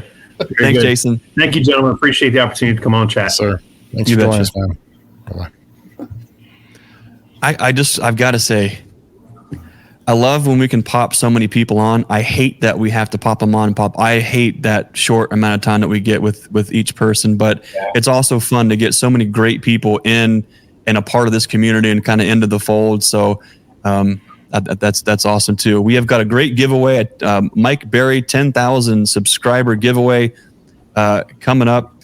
Bruce, we've been to California, Texas, Louisiana, Alabama, Tennessee, North Carolina, Maryland, Pennsylvania, Illinois. Let's say we go a little west, maybe to the Rocky Mountain area, and let's check in a different time zone altogether. Let's go back all the way west and see what is going on in the Colorado area. It's an honor to bring on the one and only Brian from Flower Street Farms. Brian, welcome to the Stream Team Beekeeping Chat. There he is. Thanks for having me on, guys. Appreciate it. What part of Colorado are you in? Yeah, so I live in Lakewood, Colorado. It's the Denver metro area, so the western side of Denver, basically. We're right up alongside the Front Range Mountains of Colorado. Yeah, that's it.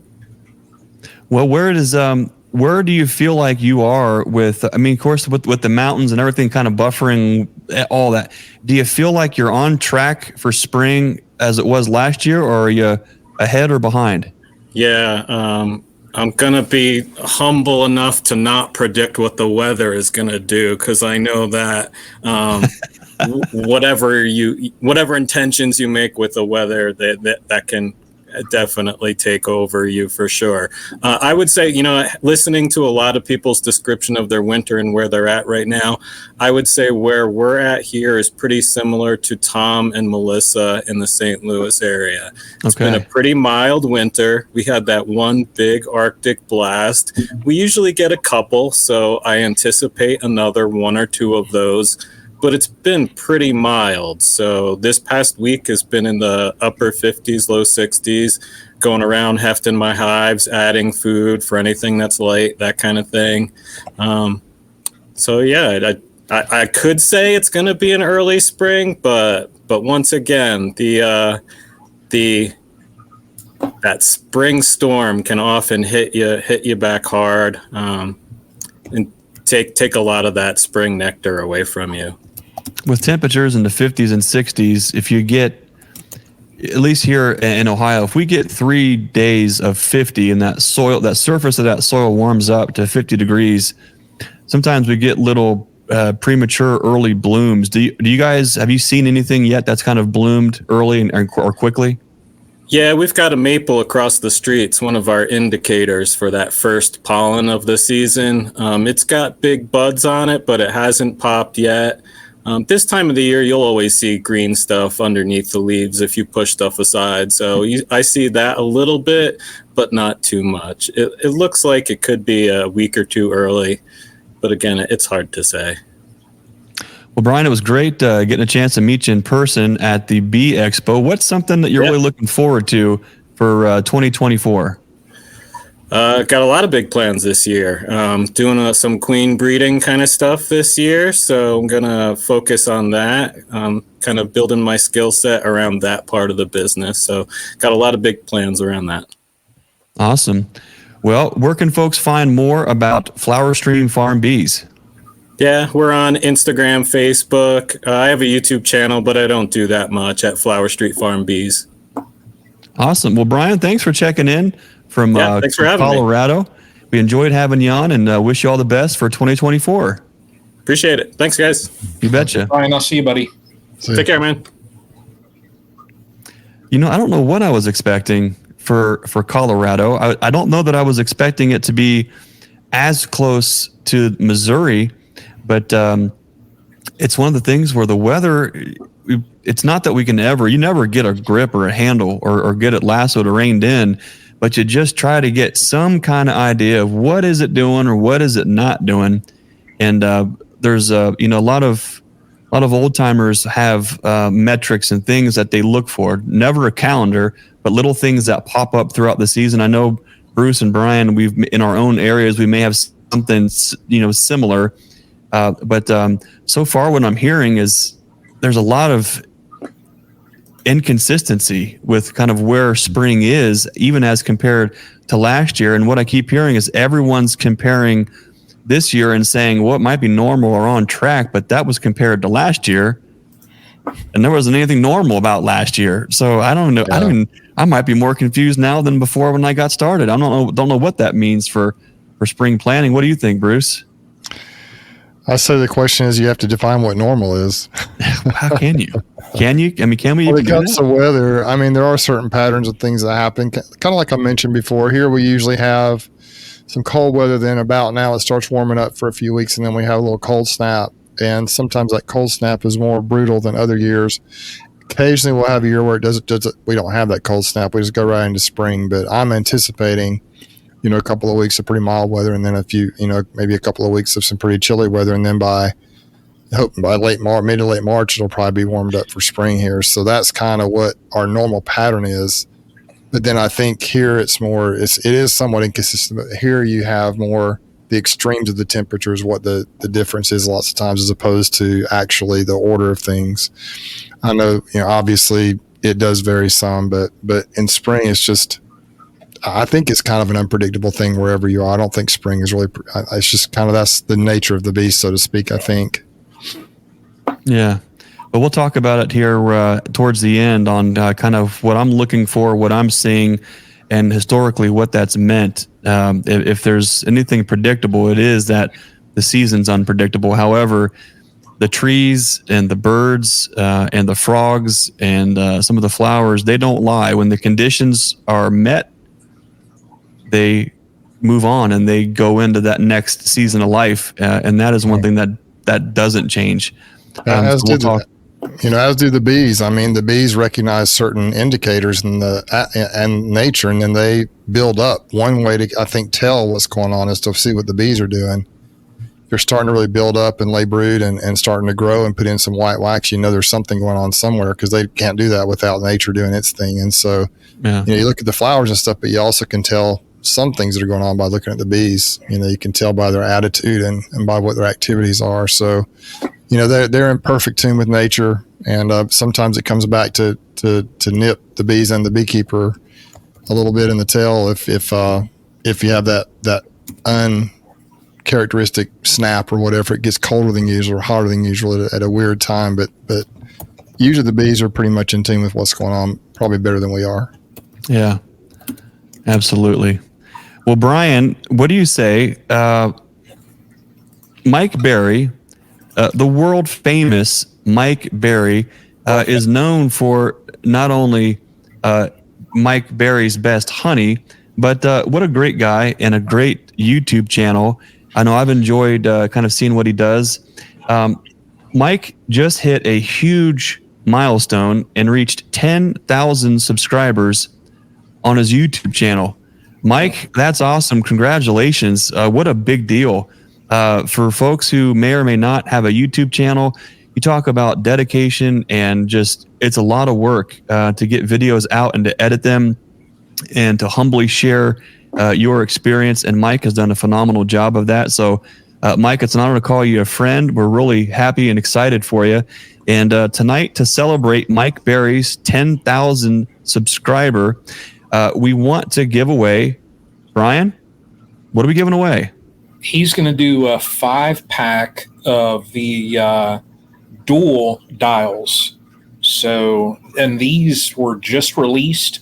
at the Expo. I'll get it right. The Expo. I was going to say NABI, but I didn't want to say NABI. And then I was going to say the North American Honeybee Expo. You should say NABI. Just say NABI, because Cayman loves it when you call it the NABI. So it's the NABI, right? But yeah, you'll get a 5-pack of these. So we're all excited about that because, yeah, I mean, I think this year is going to be a great year for these here. So toss in hashtag SDWT for your chance. Explain that, Brian. So Mike Berry, being Mike Berry, placed a comment into chat right around the same time that a person named Silver Diamond White Trash put something that needed blocked into chat. So instead of me blocking Silver Diamond White Trash, I blocked Mike Berry. So, and now he's known as SDWT, and he even has a hat to prove that he is SDWT.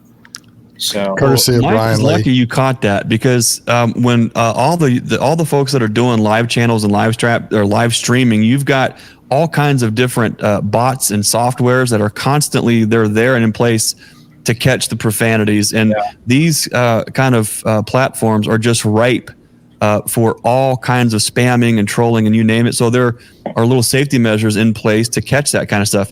Sometimes you don't even know what it is, and it automatically kicks somebody out, automatically blocks somebody.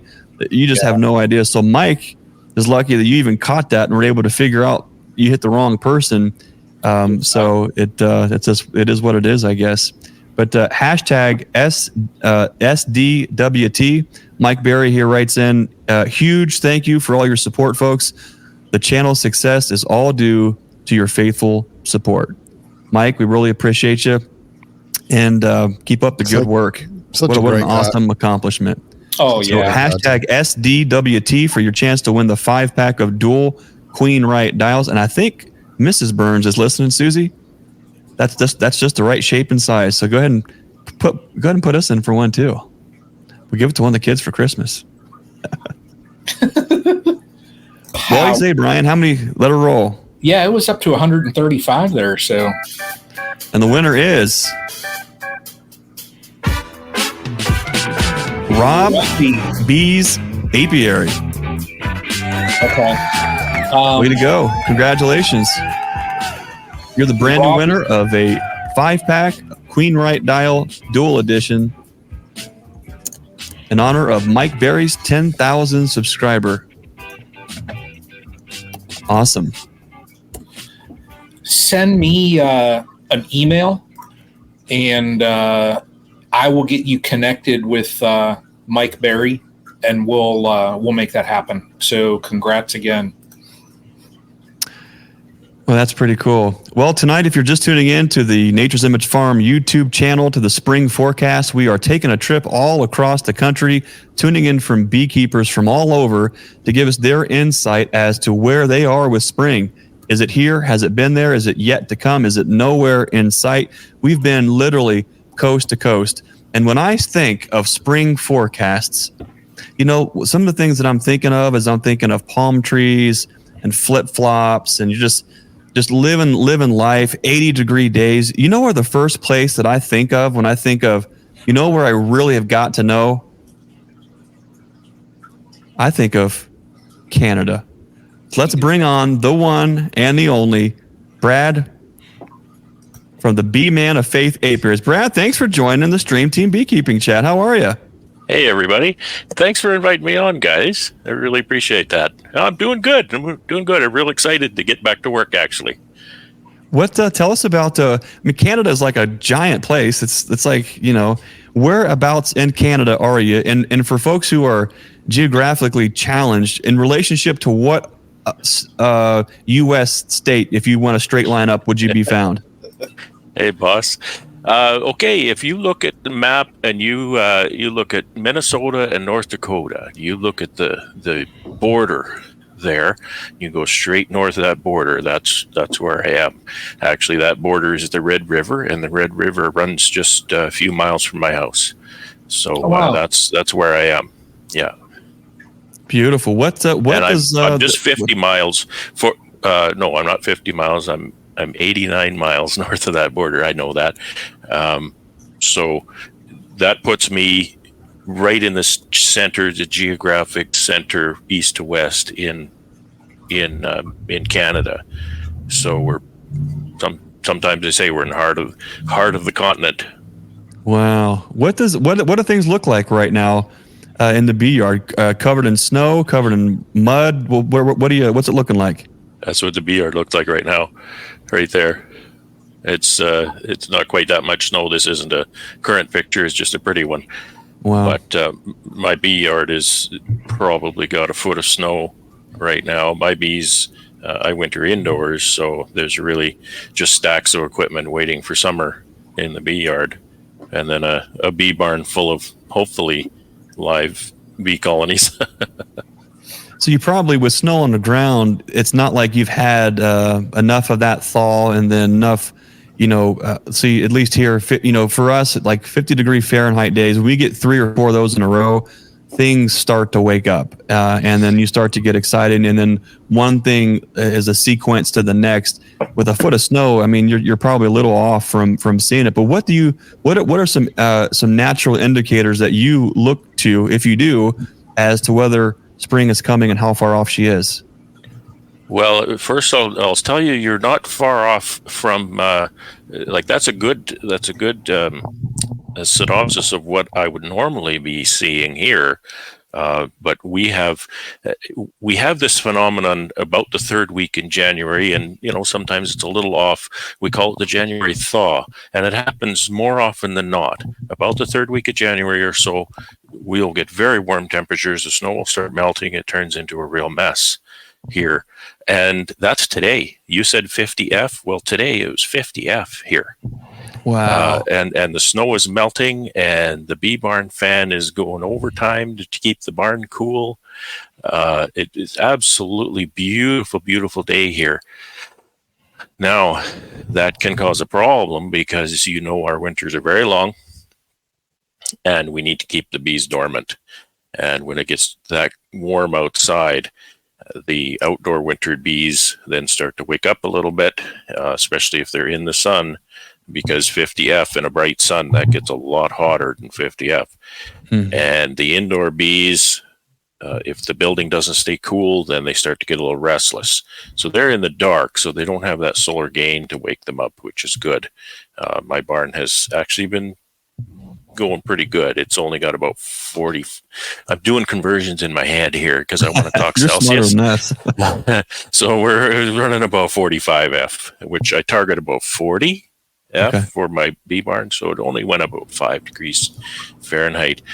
Now, my gut says we're going to have a bit of an early spring, or as I put it, an early move out, because we're always looking for that climate to move the bees out from the barn into the apiary. And that's a problem because we don't wrap the bees in the barn. So we have to make sure that the temperatures aren't too desperately cold for them once they move outside. And bees can actually tolerate some pretty cold temperatures, I'll tell you that. Cues, what do I watch for cues? Well, move the bees out, start. We don't have, I feel like I'm being left behind all the time with you guys. Every spring, you start talking about spring in February, and it's like we got 2 more months of winter. that time. My latest move out has been the second week in April. I think that was last year. My earliest move out, I think, was the second week in March, which is a very early move out. So normal is somewhere in the middle there, about the last week, third of the last week in March. The cues that I look for. The first pollen, the trees, and I'm learning a lot about you beekeepers down south, and I think winter is way easier for me than it is for you, even though it's warm or long here. I'll put dry pollen sub out in my apiary just so that I can watch it. It benefits the bees, but mostly so I can watch it. And when the bees start ignoring that, then I know the trees have come out with some pollen, because that's a light switch change right there. because I'm not climbing around the trees very often and testing to see if there's pollen. So, so I can see that, and that doesn't happen until April, and then our first nectar is dandelions, which is late May. So it's a long haul yet, and we're not pulling frames until early May. We're managing the box, and then in May we start to manage the frames. Interesting. Yeah. So do you here, we'll talk about it here a little later. We've got some cues and some indicators. Bruce is, I feel like when we ask Bruce, Bruce is less worried about when spring comes because it never really went away. It just took a little nap and then it woke up and then you get there. But for me and Brian, we're nowhere near your climate and cold and inches of snowfall. But we have all 4 seasons. And primarily spring is usually very wet and fall is very wet. The winter is now becoming nearly mud season, where I really wish we would have actually, on a farm, as you know, Brad, it's the worst to be in that time period where it's raining because tractors are getting stuck. You can't get anywhere. Your driveways are a mess. Everything is you want the ground to freeze over so you can get anywhere. You can still do the things, and we're just not seeing that hardly anymore. We've had maybe 10 to 14 days this year, which was a huge blessing, which was more than we had last year. But we see some things here, and you'd be perfect to ask this. Here at home, I know the season is officially over when I see the Canadian geese fly south. When they fly over the farm and they head south, it's done. And every year it's like that. The last week, they're flying north. Do you see that too? Those Canada geese, they I think they have an effect on the weather, because if they fly away, it gets cold really early. Like, really, that's my little joke, right? That the geese actually make it warm. Because if once they leave, then the weather gets cold. I mean, they obviously migrate over a period of time. They don't migrate from south to north in a couple of days. They migrate over months. They just follow the availability of the feed, right? So obviously, then they're a really good indication of what's going on here. Everywhere for you and for me. But and I hear you about the mud. It's usually I can get out there before the thaw. So you see all these white stuff sitting here. That's equal to about probably 10 inches of rain. So in the spring, when it starts to get warm, then boom, you get a bunch of rain, and then everything turns to mud. So the trick is to get that before the ground thaws and get the bees moved out. Because then the tractor starts to get stuck and everything, as you know. So it's a bit tricky. You want to wait for the warm weather, but you want to do it earlier than later so you can take advantage of that frozen ground.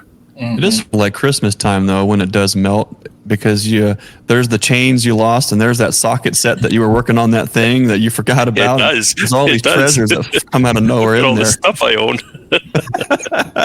That's exactly what it is. And in the fall, it's snow.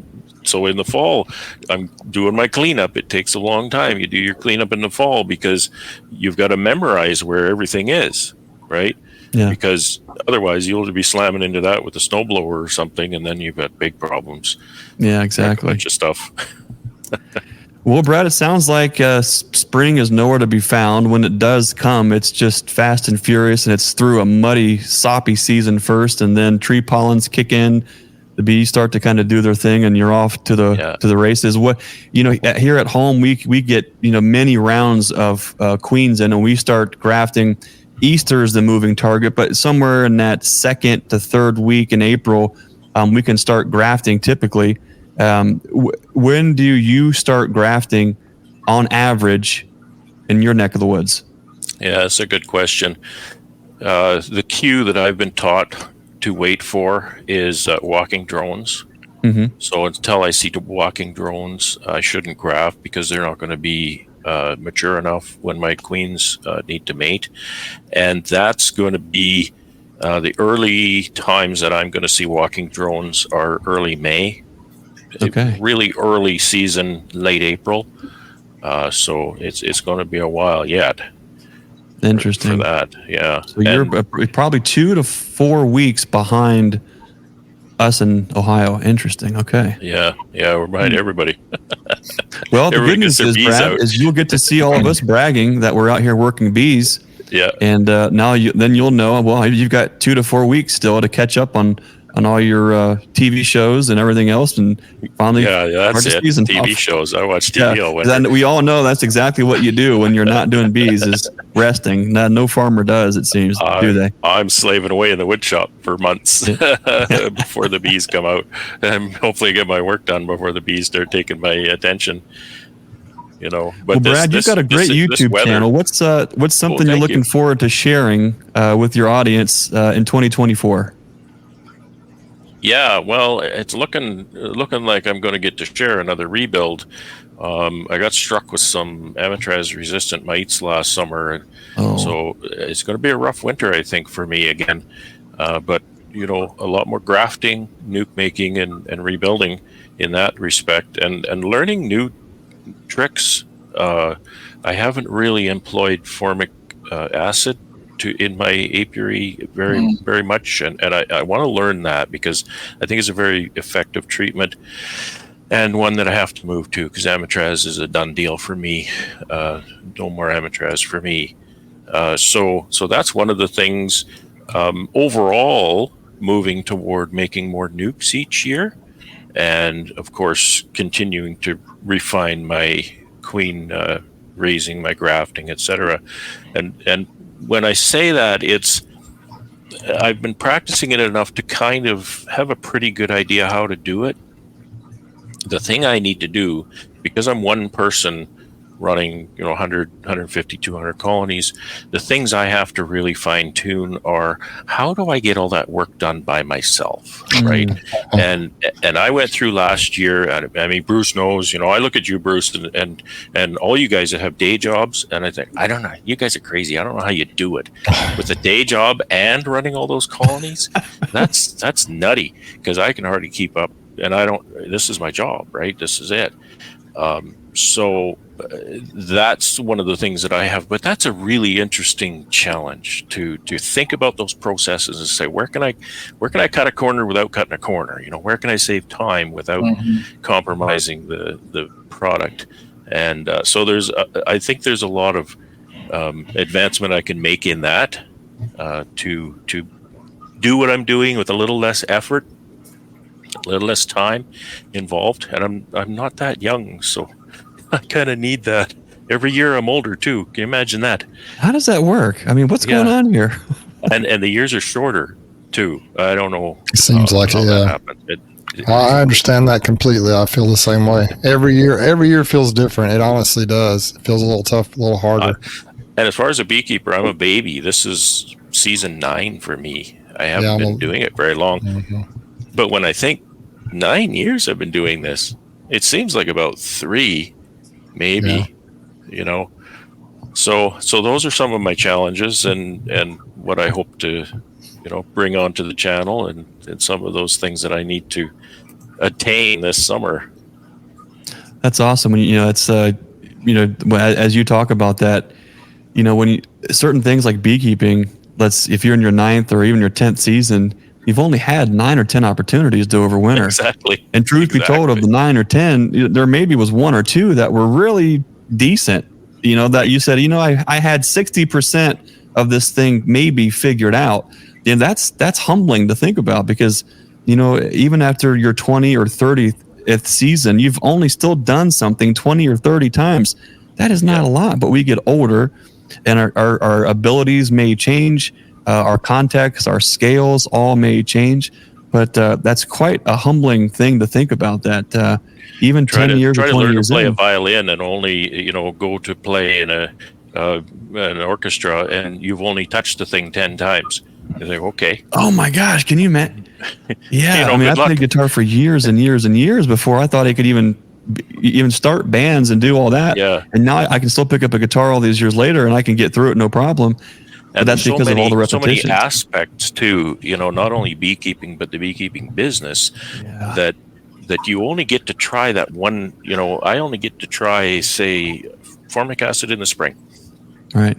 once, right? I get to try oxalic acid in the fall once. And so all of these little tiny aspects of this, I get to only try these once or maybe twice if I'm lucky each year. And there's hundreds and hundreds of them. And I have to remember and try to take notes. Maybe I'm not a very good note taker. I kind of call it seat of the pants beekeeping, but you do what you can. So that's the challenge, but that's what makes it interesting too. There's so many moving parts to take care of. And I think that's what really intrigues most of us, is that almost infinitely moving target of these bees and the things that are trying to kill them all the time. Brad, we're going to have you back on because I love that train of thought. That's exactly, there's something about these bugs in the box that no matter what we do, we are always, whether we accept it or not, are looking to master is a strong word, but get very fluent enough with something and have enough repetitions that the outcome is, I even dare say, semi-predictable. And with beekeeping, that just doesn't ever seem to be the case. But here we are trying to dig in and figure it out and trying to replicate something and get a similar result. And we find year after year that the only constant is change. And I think that's what brings a lot of us right back to this thing. People say it all the time, and you know very well that all of you and everybody in the chat here and watching, you know very well that in beekeeping, it's very, very true that every time you answer a question, man, you've got 100 more. And so the questions do not get fewer. They only grow. And you just keep on that path of wonderment with these magnetic little bugs. Absolutely. Well, Brad, thanks for spending time with us. We're definitely going to have you on, and we can just talk more about all these things. But thanks for taking time to share with us about the frozen north. It was great to round the evening out with a Canadian friend like yourself. So thanks for spending some time with us, and we'll look forward to seeing more of you on down the road. Thanks, guys. Well, good night. Thanks, Brad. We'll see you. What a great guy. There's so many great folks here. It's amazing when we think about, when we started the stream team off, it's been a couple years now. We've had so many repetitions of doing all these different things and trying to make sure the mic is unmuted and that the screen does this. And then we try to, but one thing that still is so rewarding and humbling is there are so many great people to have conversations with, so many great people to learn from. And if anything, if we just share in the fact that we don't have any of this figured out, that we're trying our best, it's a lot of fun. And I think that's why we look to things like a spring forecast or a flow forecast, is to try to gain some kind of information from it, so we can try to put the best plan and best strategy together. I don't think a single one of us are riding on the farmer's almanac to do this and do that. But it's a lot of fun to be able to tune in with folks all across the country just to see where are you right now. And fellas, Brian, what's been some of your thoughts after hearing from folks all across the country? What were you expecting? What did you hear? And more importantly, what did you learn? Basically, what I learned is just you got to be on your toes and you got to be ready. And that's more or less what I've seen in the last few years here is just Mother Nature is just wild, and she will keep you on your toes. When you think that you can rest throughout the winter, wrong. You just got to make sure that you are on your toes because the weather is going to change and you've got to be ready. And if you're reacting to situations, it's probably not going to turn out how you want it to.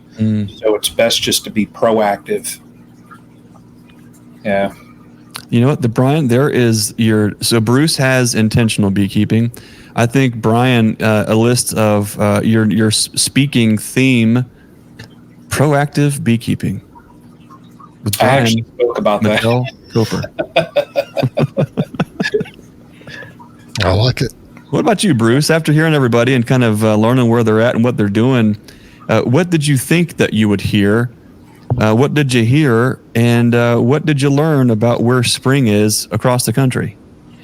Very interesting chat. And I of all the things, I wasn't really surprised with what anybody said, except I was a little surprised with Colorado and how it wasn't much colder than St. Louis. I know Missouri can get very bitter cold at times, but I didn't realize it was as inconsistent as it is. But especially Colorado, I thought they would be more like Brad, just in that freeze up there. So that was very interesting to hear. But just what I learned is that it's, we always talk about how regional beekeeping is, and it's interesting on my channel. Sometimes I'll have people saying, why are you breaking into hives? It's too early. And I'll be like, well, this is Alabama. You're probably from up north. It's so regional. It's so different. And even within the same state, even within the same county, it can be different sometimes. And so you just have to realize that the what I always say is the principles of beekeeping are the same as far as you've got a queen, you've got workers, you got drones. The basics, the basic biology of bees is basically the same.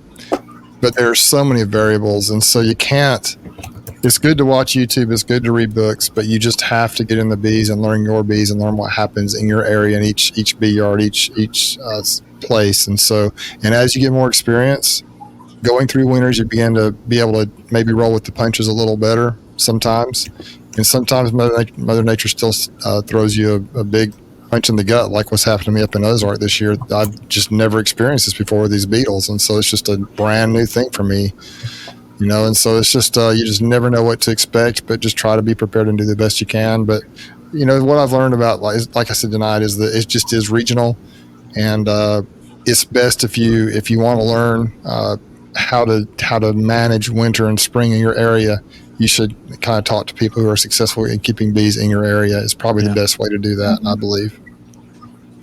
Yeah, that's the main reason I like to have these thought exercises and try to learn from other folks is not so much, nothing that we do is on a calendar basis, but a lot of it is based on the signs and indicators that we see in nature, especially here in Ohio. Brian, what I've kind of learned is I'm not as smart as everybody else, or our state is just one of the worst for roller coaster rides, because it seems like everyone is saying, no, we're about on par for last year. Last year it was abnormal, wasn't average. But it feels like when we get into this Ohio Valley area of the country, this part of the Midwest, it seems as though we are not far enough north to be up in that colder, true winter. We're not far enough south where we're getting the benefit of early spring. We're somewhere right in between, and we're catching it's too warm here. So when those fronts come through, we're getting what would be snow up north. We're getting it as rain here. And then the same thing seems to be happening going the other way, where the south seems to be a little cooler. And then we're on the warm side of these fronts, on the other end of them, and it's creating more rain. So the buffer, we're what seems to be average or normal now is warmer, wetter climate here, at least in our neck of the woods, and that's a real problem as we try to figure out what to do, when to do, how to do it. And so we're looking to nature as the indicator. As, okay, where are we at? When spring happens, it just doesn't say, okay, well, it's March, whatever, that's officially spring. It's a sequence of events that all stack up, and that leads us to soil temperatures reaching what they do, flowers doing what they do, feeding the insects doing what they do. And we hear all these things here at home. Last week, we saw the Canadian geese fly north, and I said, oh my gosh, that is the earliest I've ever seen it. Yep. And it was no sooner than did I see that. The next day, I saw robins out on the back porch. And when we see robins that close and that hungry and they're out and they're eating, the weather is broke. When we see the geese fly or going back north, the weather's broke. The grass is starting to green up nearly just about everywhere, which is very early, it seems. The other thing, the main thing that was really alarming and which really got my mental gears turning, which was the reason why I put this spring forecast show together, the maple buds are thickening quickly. Mm-hmm. And I'm looking out at the heads of these trees, and I'm seeing all the texture of the buds, and it is weeks earlier than what it was last year. Yep.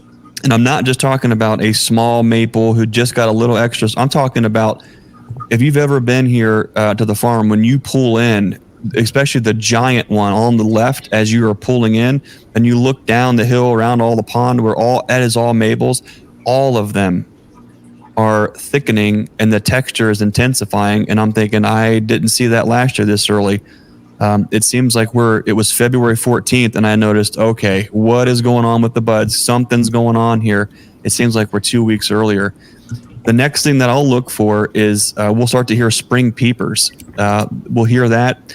Old timers used to say 3 snows after the forsythia blooms here, but every single year, man, we are struggling to we're almost pretending we're seeing. We see a little flurry, a last light flurry here, or a light flurry there, and we get 3 of those, and we say, okay, that was the 3rd snow. Mm-hmm.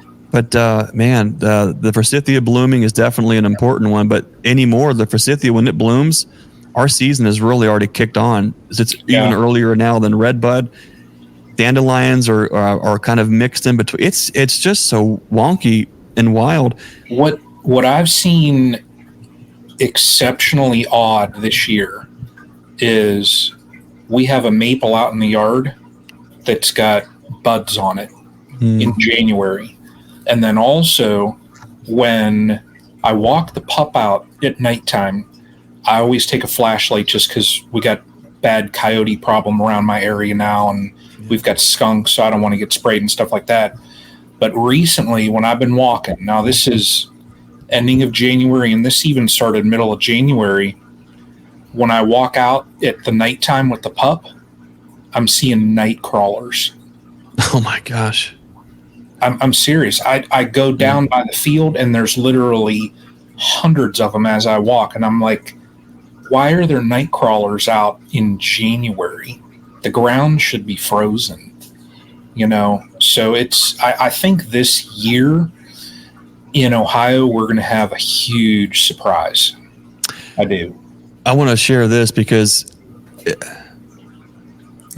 it's not that we're always looking to it's not that we want to be the first to know. It's we want to know as soon as we are getting these signs from nature so we can plan accordingly.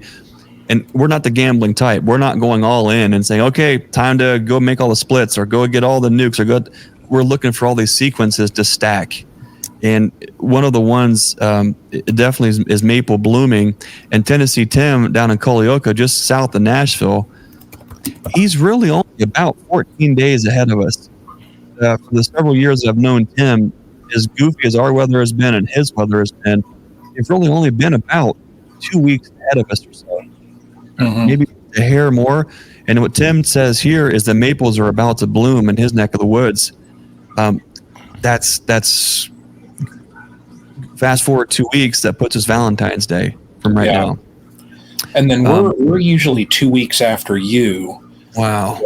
So, if we're looking at beginning of March, that's probably the earliest that I will ever see it. That's unbelievable. Yeah. Well, fellas, as the Stream Team chats kind of continue for the rest of this first part of the year, I got a feeling we're going to be into the thick of what we're doing, and it may be a little earlier than typical, which is going to be interesting to kind of sort through. Half of you is excited about spring ushering in a hair early, but the other half of you is afraid to death, because when things come early and you start to put things in motion, sometimes those are the years that if it goes great, you end up having something like a tremendous bumper crop of black locust honey. But if it goes wrong, all of your flow is stunted by freezes. The bees have wasted an exorbitant amount of energy to brood for all that to get slowed down. And then the worst thing, and we got hit with this last year, was the rain. The rain during mating flights was tremendous, and it was horrible, and it was crippling. Honor Mountain writes in, the next 2 weeks in southeast Ohio calls for daytime highs in the 41 to 57.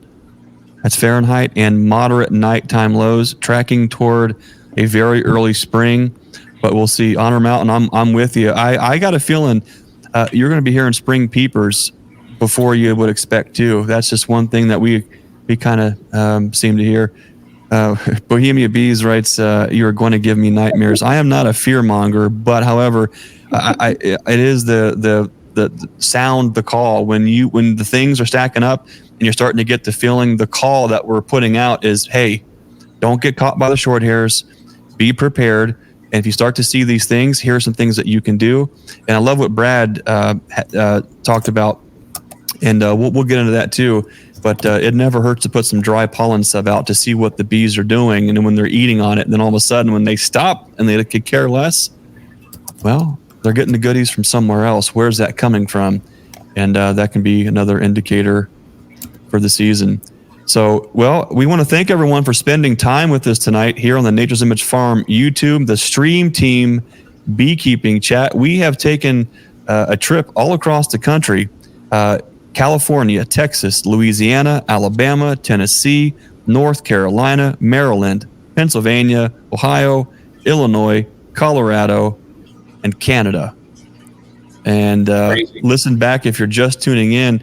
My big takeaway is, buckle up, folks. It's going to be another roller coaster spring, and it's be as proactive as you can.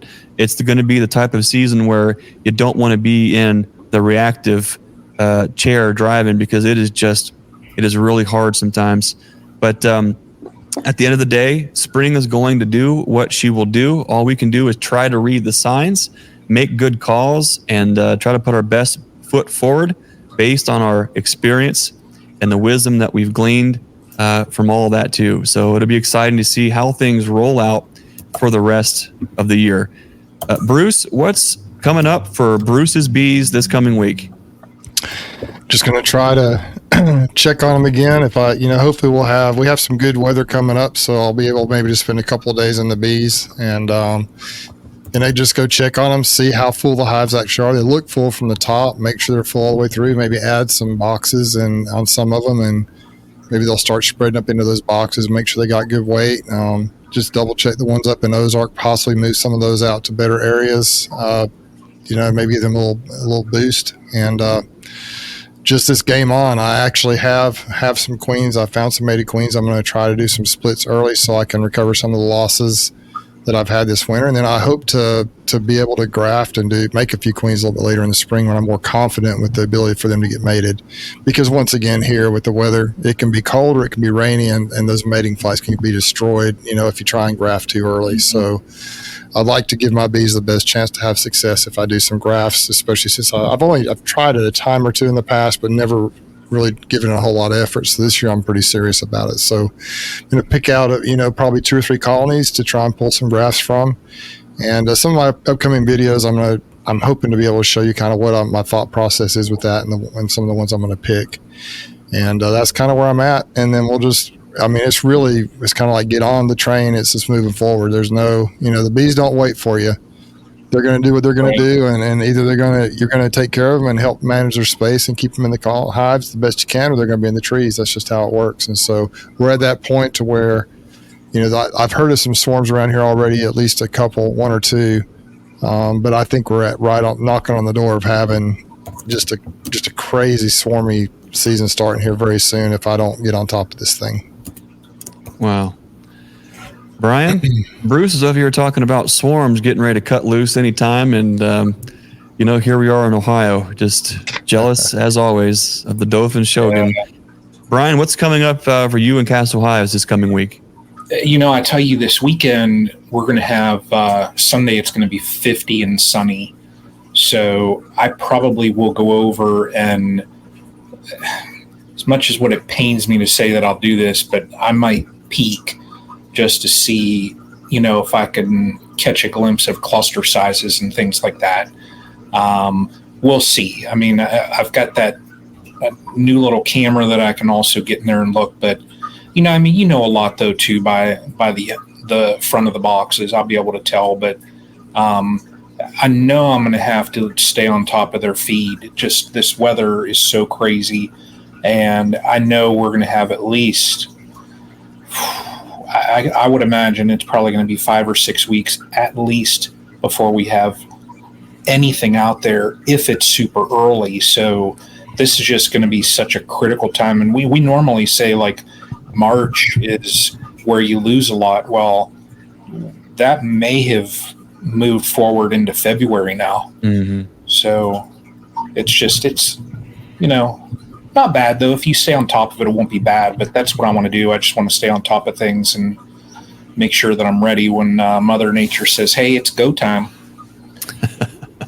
That's about all you can do, Brian, is just when she says go, all right, here, let's give it our best shot. Yeah. Fellas, whose channel is it on next week?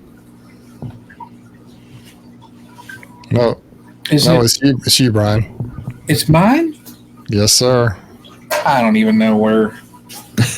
Mine. Well, tune in next Wednesday, 8 p.m. Eastern, to the Castle Hives YouTube channel for the Stream Team Beekeeping Chat. Before we go, I want to say thank you to everyone who sent in super chats tonight. EL, thank you for your super sticker. Ripple Effect, where to get Locust 10 frame deep supers. Boy, hopefully in Ohio. Hopefully here in Ohio this year, we'll be pulling supers of black locust honey. We'll see. But Ripple Effect, thank you for your super chat. Tyler Mitchell from Ohio, I believe. Tyler, thanks for listening, everything that you do, and thanks for your super chat there. Sleepy Holler Homestead, thank you for your super chat. I've got a great little video that we took with Sleepy Holler Homestead on a great little frame jig that they build. So keep an eye out for that coming out later on. Was a great time that we spent with them.